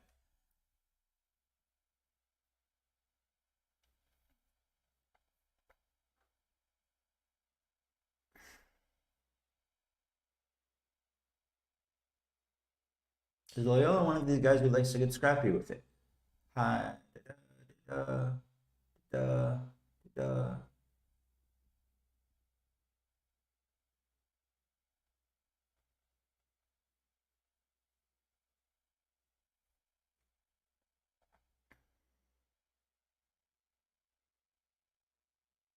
On Hey TPR, here's another ready.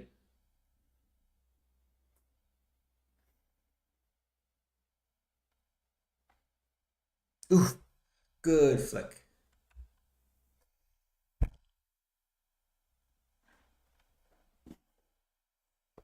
Thanks so closely landed flat on the belt to miss the first flick.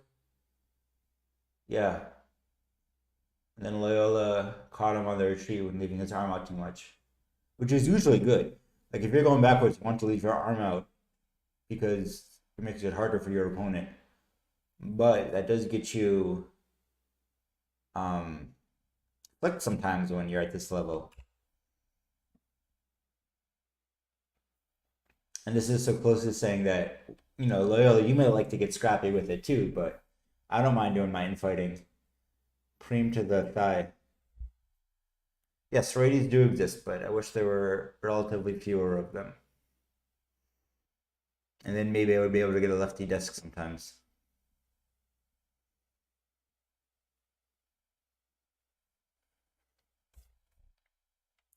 End of the first. I don't know. I think Loyola needs to be a little bit more aggressive about forcing infighting situations. I think that's where he really shines when the touch breaks down and SIklosi doesn't reset properly.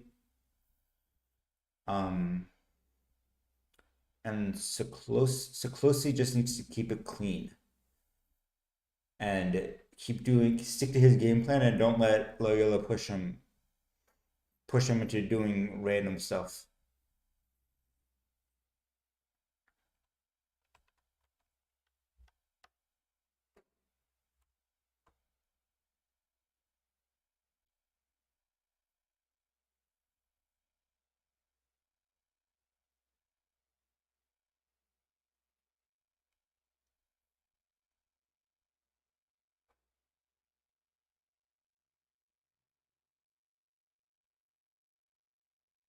So one way to think about a prep is you're trying to draw a reaction from your opponent.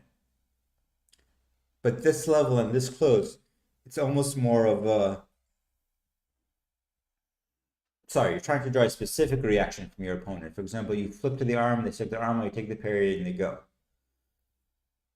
Um, but if at this level, it almost becomes if you do a prep and they don't see it coming and they jump, that's your opening to hit them. And so you're just looking to surprise them, not looking for anything specific.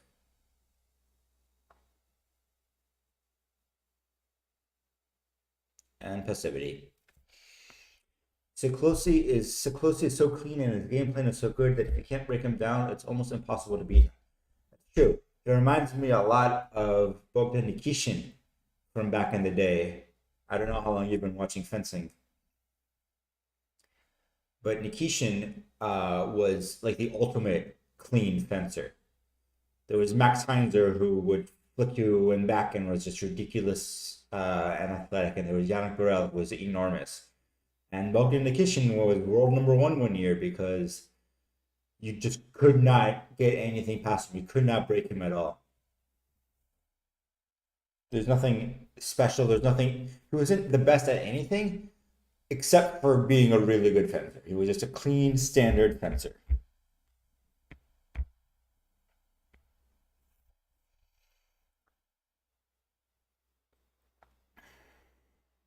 I think Siklosi has more flair than Nikishin did. Um, but certainly similar in a lot of ways.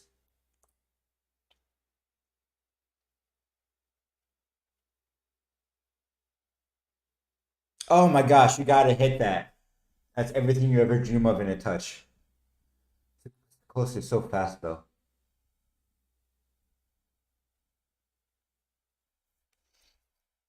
I think L'Oreal is still thinking about that miss. I don't think that's the touch he usually wants to let go. So yeah, this is Siklosi sticking to his game plan and Loyola not being able to force any weird situations. Like even that attempted touch was a counter, and that's not what he wants to do in this bout.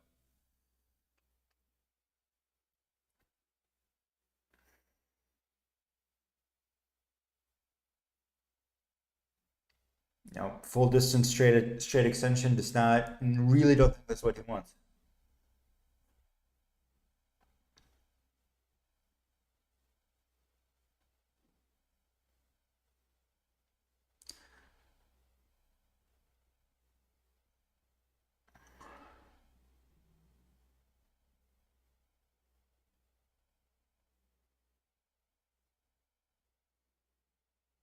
That's better. That's a little bit scrappier. That's Sam GP's favorite touches, a faint low, go high with the parry.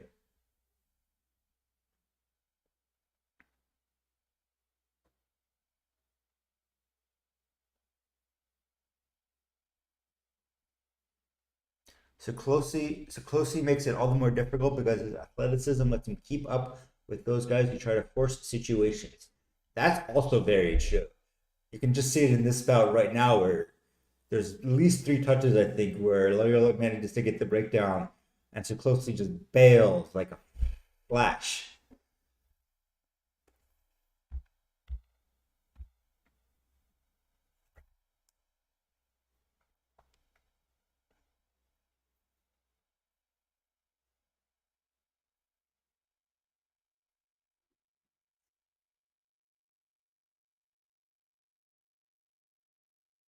See, trying for a straight, no, not straight flash. There's a little feint in there, but you're gonna go straight at too closely with the classic action, and you're Nestor Loyola.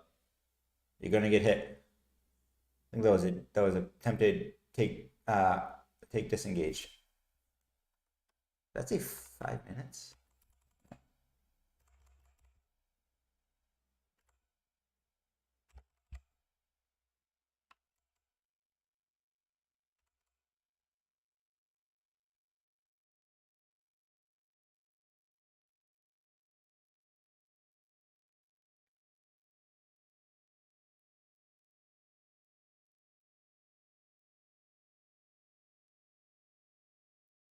And as we've seen so far this tournament, this is where SIklosi starts getting just really dangerous because you got to push at him.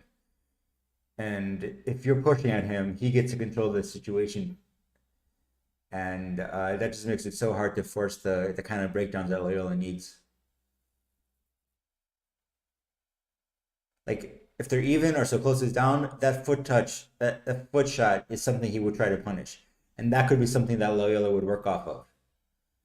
Um, which happened. I think that was his sixth touch or his fifth touch was that feint 8 go. But at 9-6, it's just not a touch SIklosi is even going to try for. And if he's not giving Loyola that, Loyola's kind of screwed.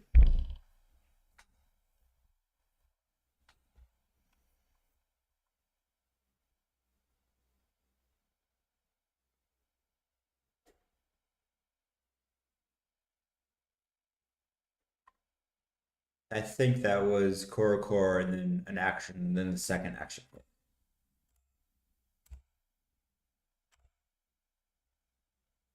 Those glasses or cards are you pulling out? Or both? Oh, jostling. Wow.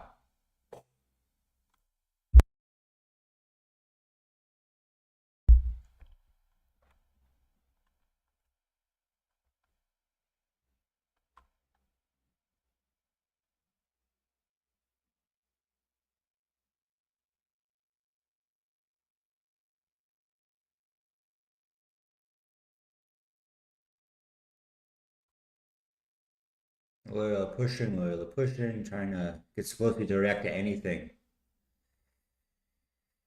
And non-combativity, but I kind of thought cards reset non-combativity.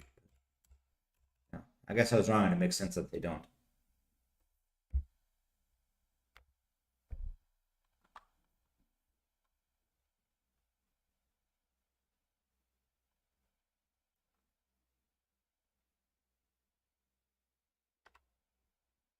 Yeah. Little bit breakdown in the parry. It's a worthless replay. A little bit of a breakdown, I think, in the low.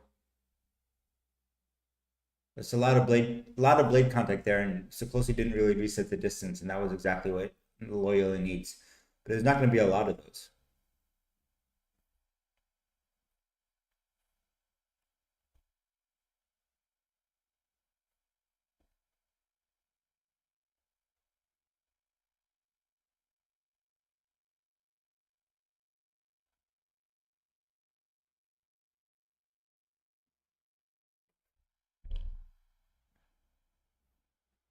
SIklosi is having none of it. Catches Loyola going in. Just shoves his blade around. Loyola flinches around, and SIklosi releases and hits him.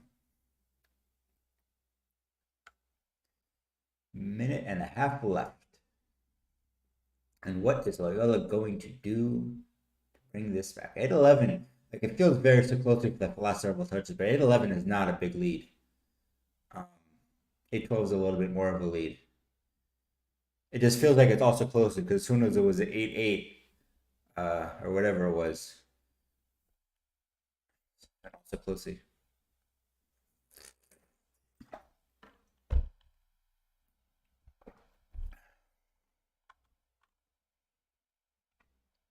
That was clean. That was an actual clean touch from Nicer Loyola. SIklosi goes in and Nicer punishes with a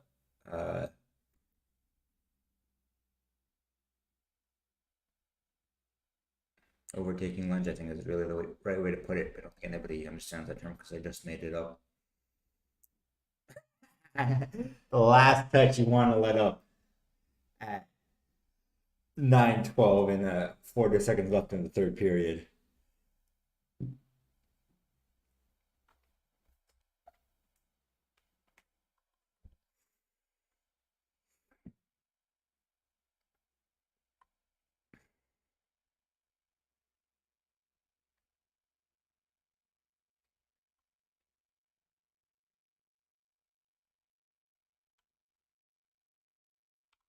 Double touch. Loyola's starting to panic. So we had 2 wrist touches, honestly, and if Loyola manages to not get hit by those, we have a very different bout on our hands.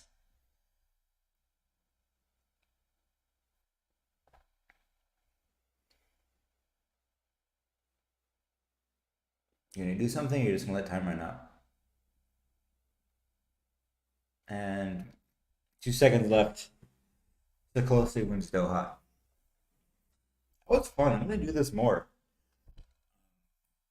I don't want to make the stream too epee dominated, but it is what I know best. I was watching this whole thing on not on full screen.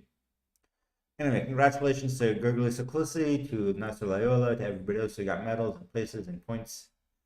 If you are watching the stream and you want to watch a different bout, or you have a bout of your own that you want me to critique, say something.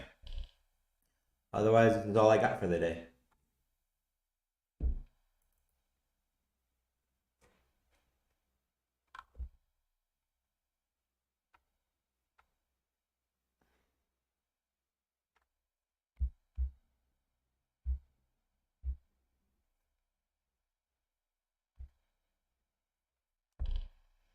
Stream until the FIA hires me to commentate. I am going to go to Budapest. I'm going to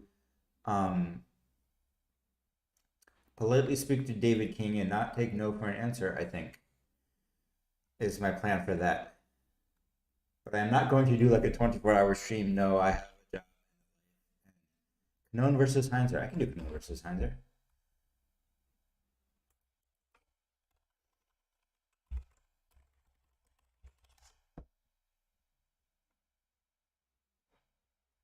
I have, let's see, Burn from last year, Burn from 2019.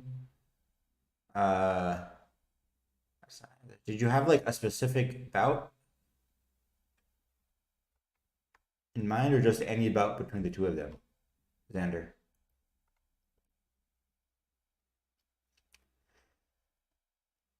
I mean, pick up the commentator and meet him out of the commentator box.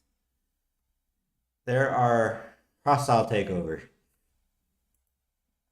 This from the person who can't even be bothered to glare at fencers. 2019, perfect.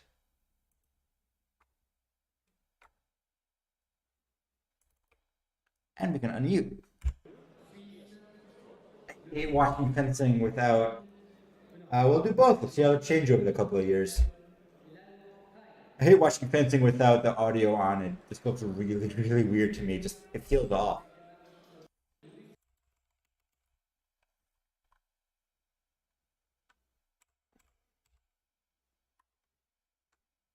And there's no audio. Lovely. Why did I say anything? Oh, there we go.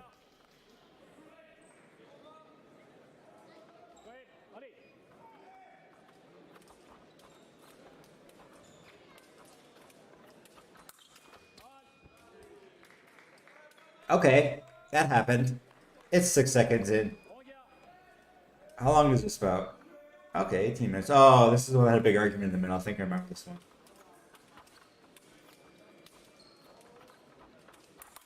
And this fencing is distracting in a lot of ways because his distance is clean. His distance control is phenomenally precise, down to the inch. And his pairs are actually very, very good. But he does a lot of wild blade actions from out of distance.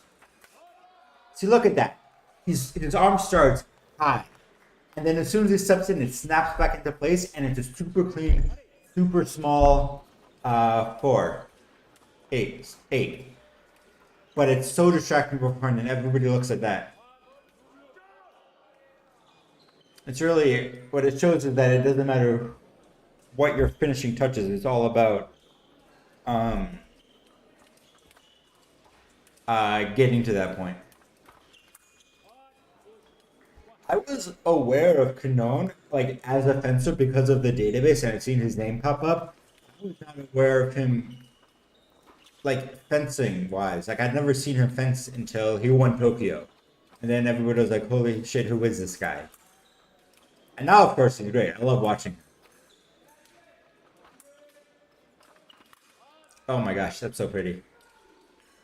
It looks like a big jump. It's a little jump. Hanser goes. Yeah, he was in the States for a long time. People were like, "Hey, that's the same guy who was at Nyack and has been fencing in the Knacks for a while."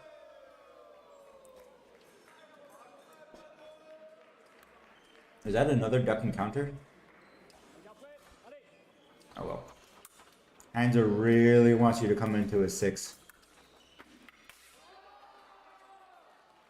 See, it looks flashy, but the actual touch is just a clean straight extension into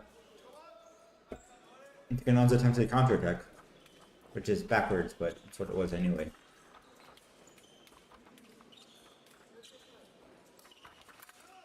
Oh, when you're both trying to be too athletic for your own good. That was a high-low flesh. Is that a foot flesh? That was like a foot touched into flesh.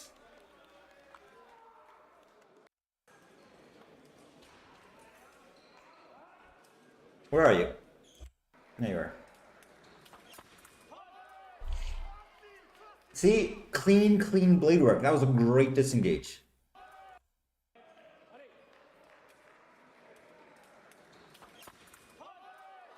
That wasn't even a disengage. That was an attempted beat from Kanona, and Hanzo just absorbs it and hits anyway.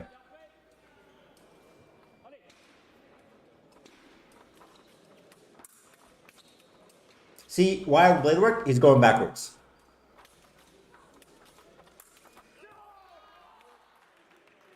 He goes forward, it's a straight, clean take. And even though he's so far away, Kanon just barely gets a double out of it.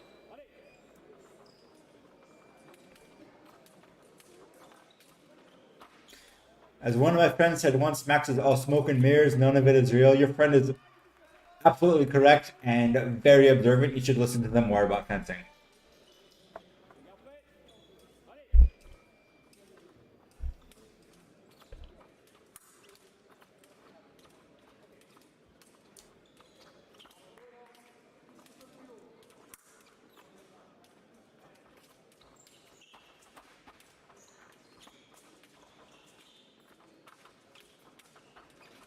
What is Kanon looking for? I almost just think like Kanon's trying to show Max what he wants at Kanon's distance and where Kanon can cut it short. So Max is doing weird stuff and he's trying to bait Kanon into responding to it, and Kanon's trying to show a response that's convincing enough that Max will go, but fake enough that he can get something out of it, like that touch.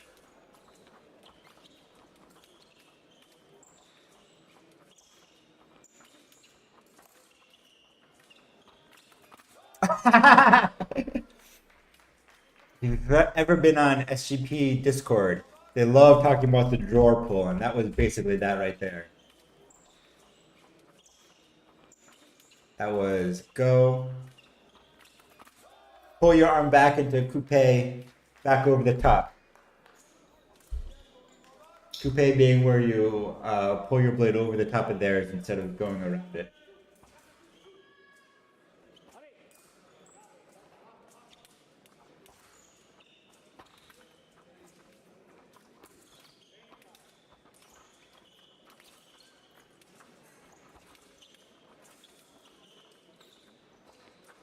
See, this is just weird, right? Because they're so far away, nothing's ever going to happen.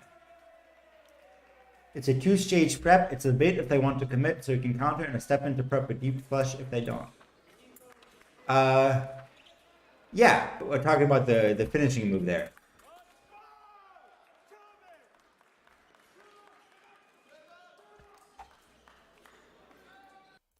A lot of the really good fencers will have your prep is your prep, and then you have your response based on what your opponent does to it. So you do the same action, that low duck, and then whatever you get from it is what you do.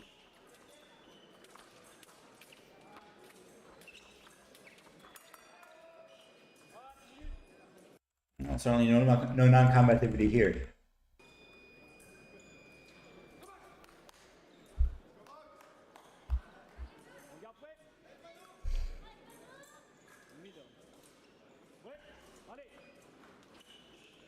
Go to the middle. Everybody takes a step to the middle.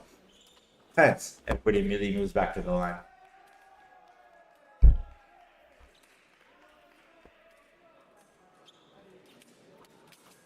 Classic Max holding his blade so high like that. He's the only one who does that.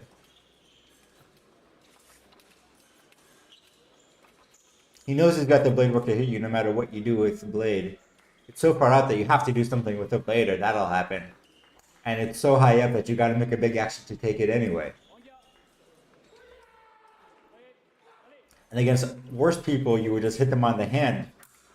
As I do several times. What is a waste of breath?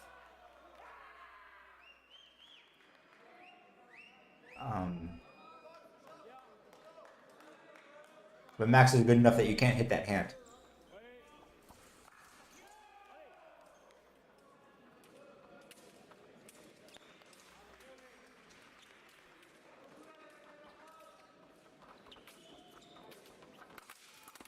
Oh. Yeah, it's not the worst and most obsolete rule in the rulebook, the middle thing. And I think it matters more for like Saber.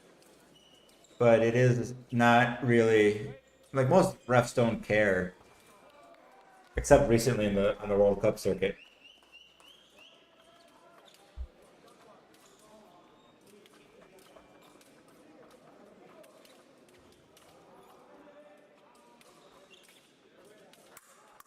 See, now I don't think Max wants to attack.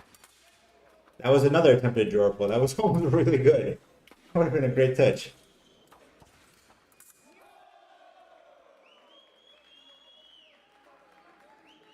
Wow, I actually want to watch that one again from way back, because that was really good. They started this distance, and this is important to see.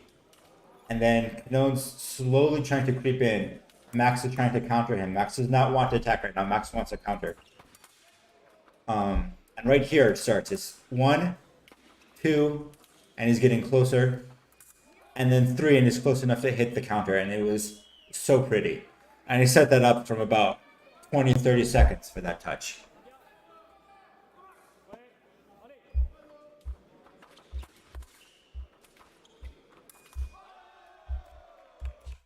And look at my phone. Same thing, he does the big action to get close, and then Max is looking for high, but he's finally close enough that he can go low. I'm doing hand signals for all of these, but my camera's not working, so you can't see them. So you just need to imagine it. This was a great recommendation, Xander. I'm loving this bout. I'm sure I watched it before, and it's so good. And now Heinz is going back to what worked from before. He's going back and getting his touches.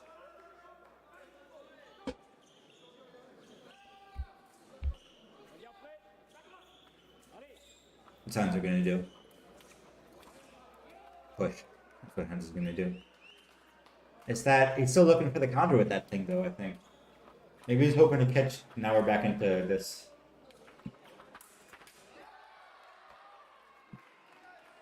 Yeah, like I was saying. His hands out like that. Canone tries a counter. Boom. Boom. Where the boom is 4 beat. And Heinz, like, one of the very few who can get that beat out that clean from that weird of a position. Freezes Canone, finishes to the body, and Canone's laid on the counter because he's got to deal with the beat still. 13-11.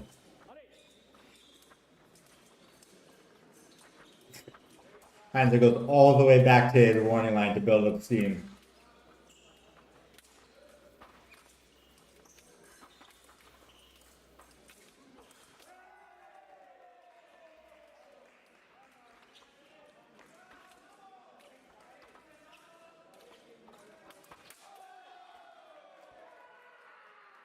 See, that was the opposite. Canone into the hand, draws the 2 beat, and just barely gets a counter in because he's aborted early enough to do so. Hanzo wants to go forward, and it's a quite thingy about Canone. Let's watch that one more time. Let's watch that final touch. Yep. Pitch's hands are going forward, and Heinzer can't get back in time. Disengage touch because it's the last touch. Who would ever think that Hanser would go back, Canon would go forward. All right, 2022, same fencers, a little bit later.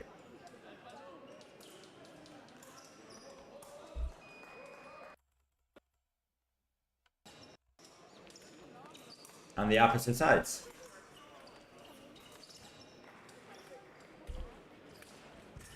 So Hanser is more upright.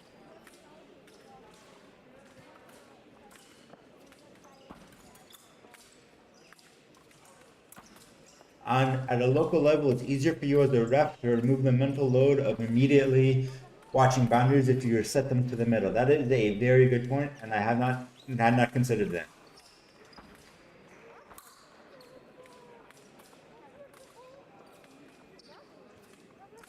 Hands are pushing, but he's older now, and he's lost some athleticism. And Canon's coming into his prime.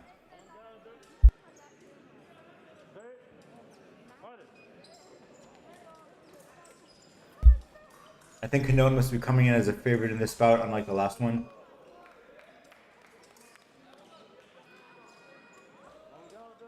Either Hazard's not ready for it, just not quite capable of keeping up with this level of distance of athleticism. It is a T16, so I'm clearly wrong.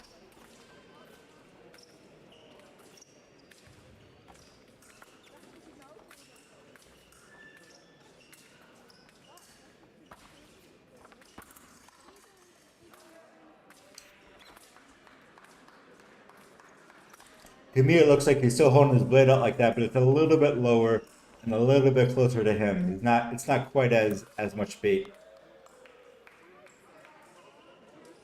Canon's really got his number so far. Heinzer's kind of just been a non-entity.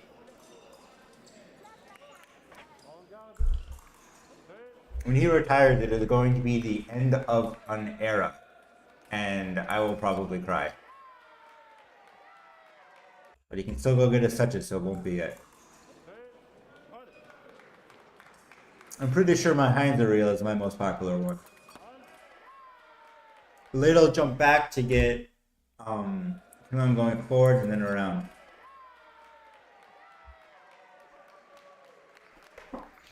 Until I get excited because I start talking all nasal.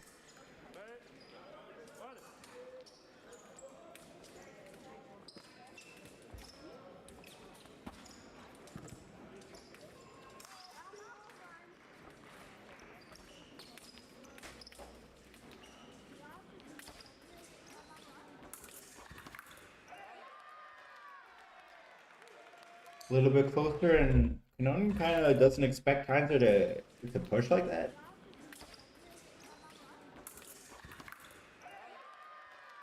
Yeah, I think Canon gets caught mid-jump and he just can't move. So there's a lot of sloppy blade work, but Heinzer's got the initiative there.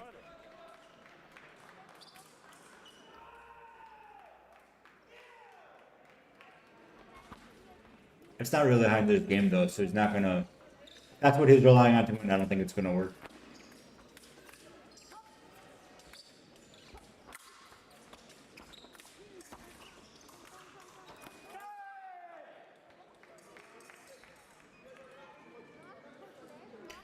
That's a Canon classic, is that duck and counter. That's so good. It's such a lovely hair. What?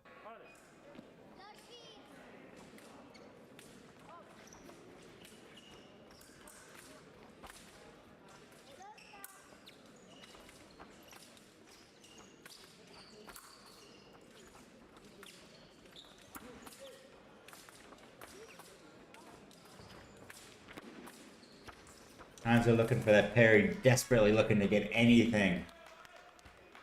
You never see Heinzer push that far back, or I don't remember it happening very often.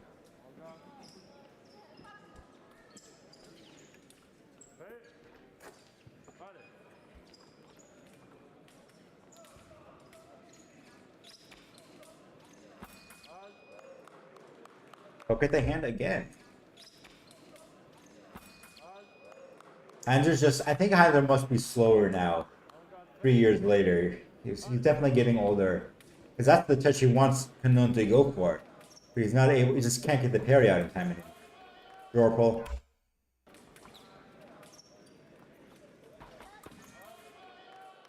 That was a really good touch. That was so pretty. There is like 6 inches of space between the strip and the box, but that is not my problem, except when I need to be there and that's where I'm trying to flush into. And then it's everybody's problem because I'm gonna knock it over. It's really annoying.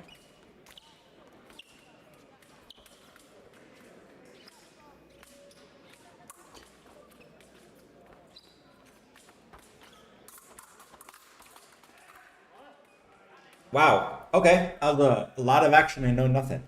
Kanona has cleaned up over the years. His pressure has gotten so much better. Pressure has gotten better. You can tell because he won the Olympics.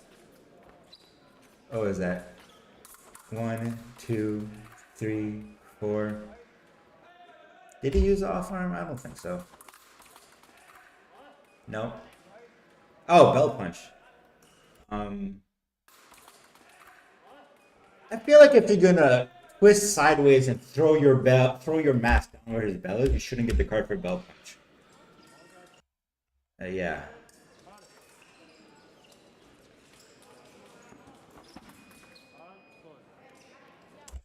Time for the last one touch.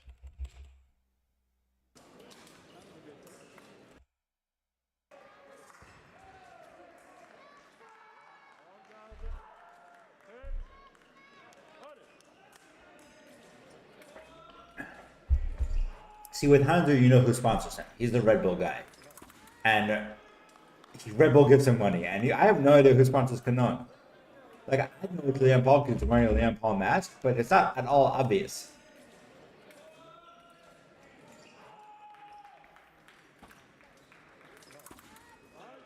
Just one of my pet peeves in fencing is that the sponsors get no love, and so there's no money in it.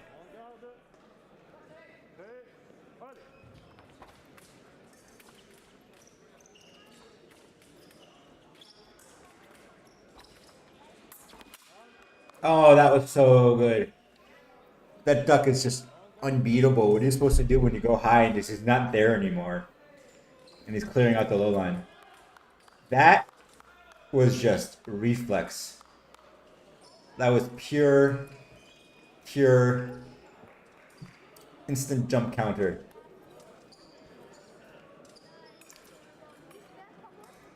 France also pays. France does pay for their fencers, for their top fencers, and a lot of countries do.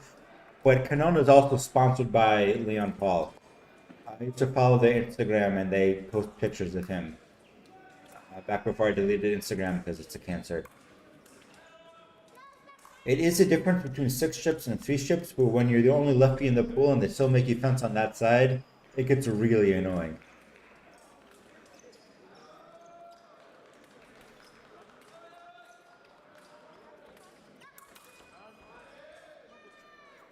So that was Hanser kind of panicking a little bit. That was not really set up. That was just a YOLO hope for it. I mean, I think he's sponsored by Leon Paul. He is wearing all Leon Paul gear. But you don't know for sure, and that's my point.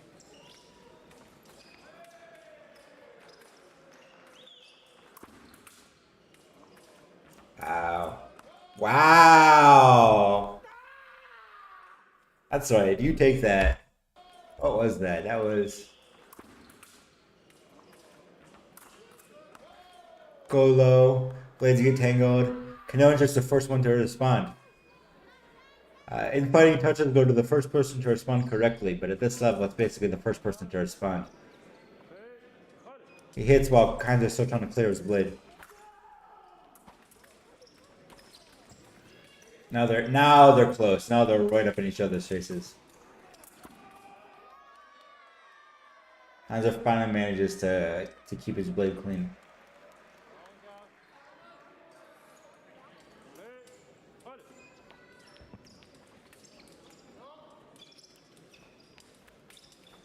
Yeah, absolutely insane enemies.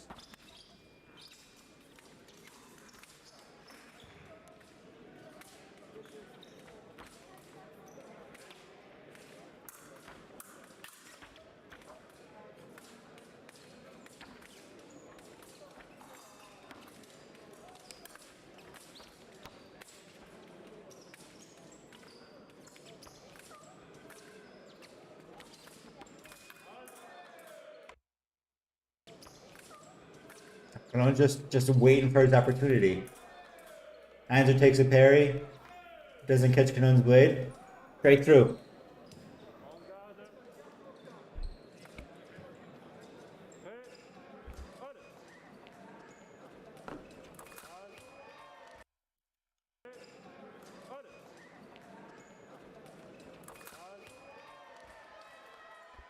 Highline wins when it's a tie like that. That's what that comes down to.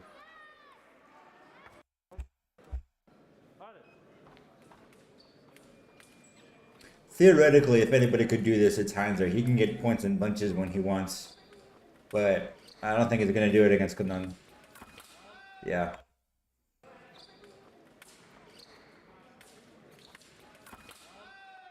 He's so clean and fast with the point down there. And Heinzer's getting what he wants, mostly. He's getting Kanon to move the point around, but he's just always able to get it back in time. And show off style.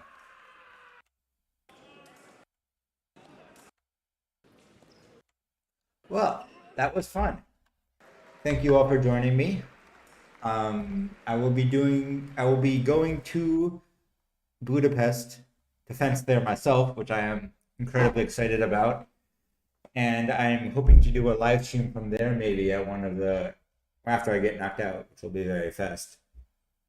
But otherwise, probably 2 weeks I'll be back here doing more bout review like this, more commentary. Thank you for joining me.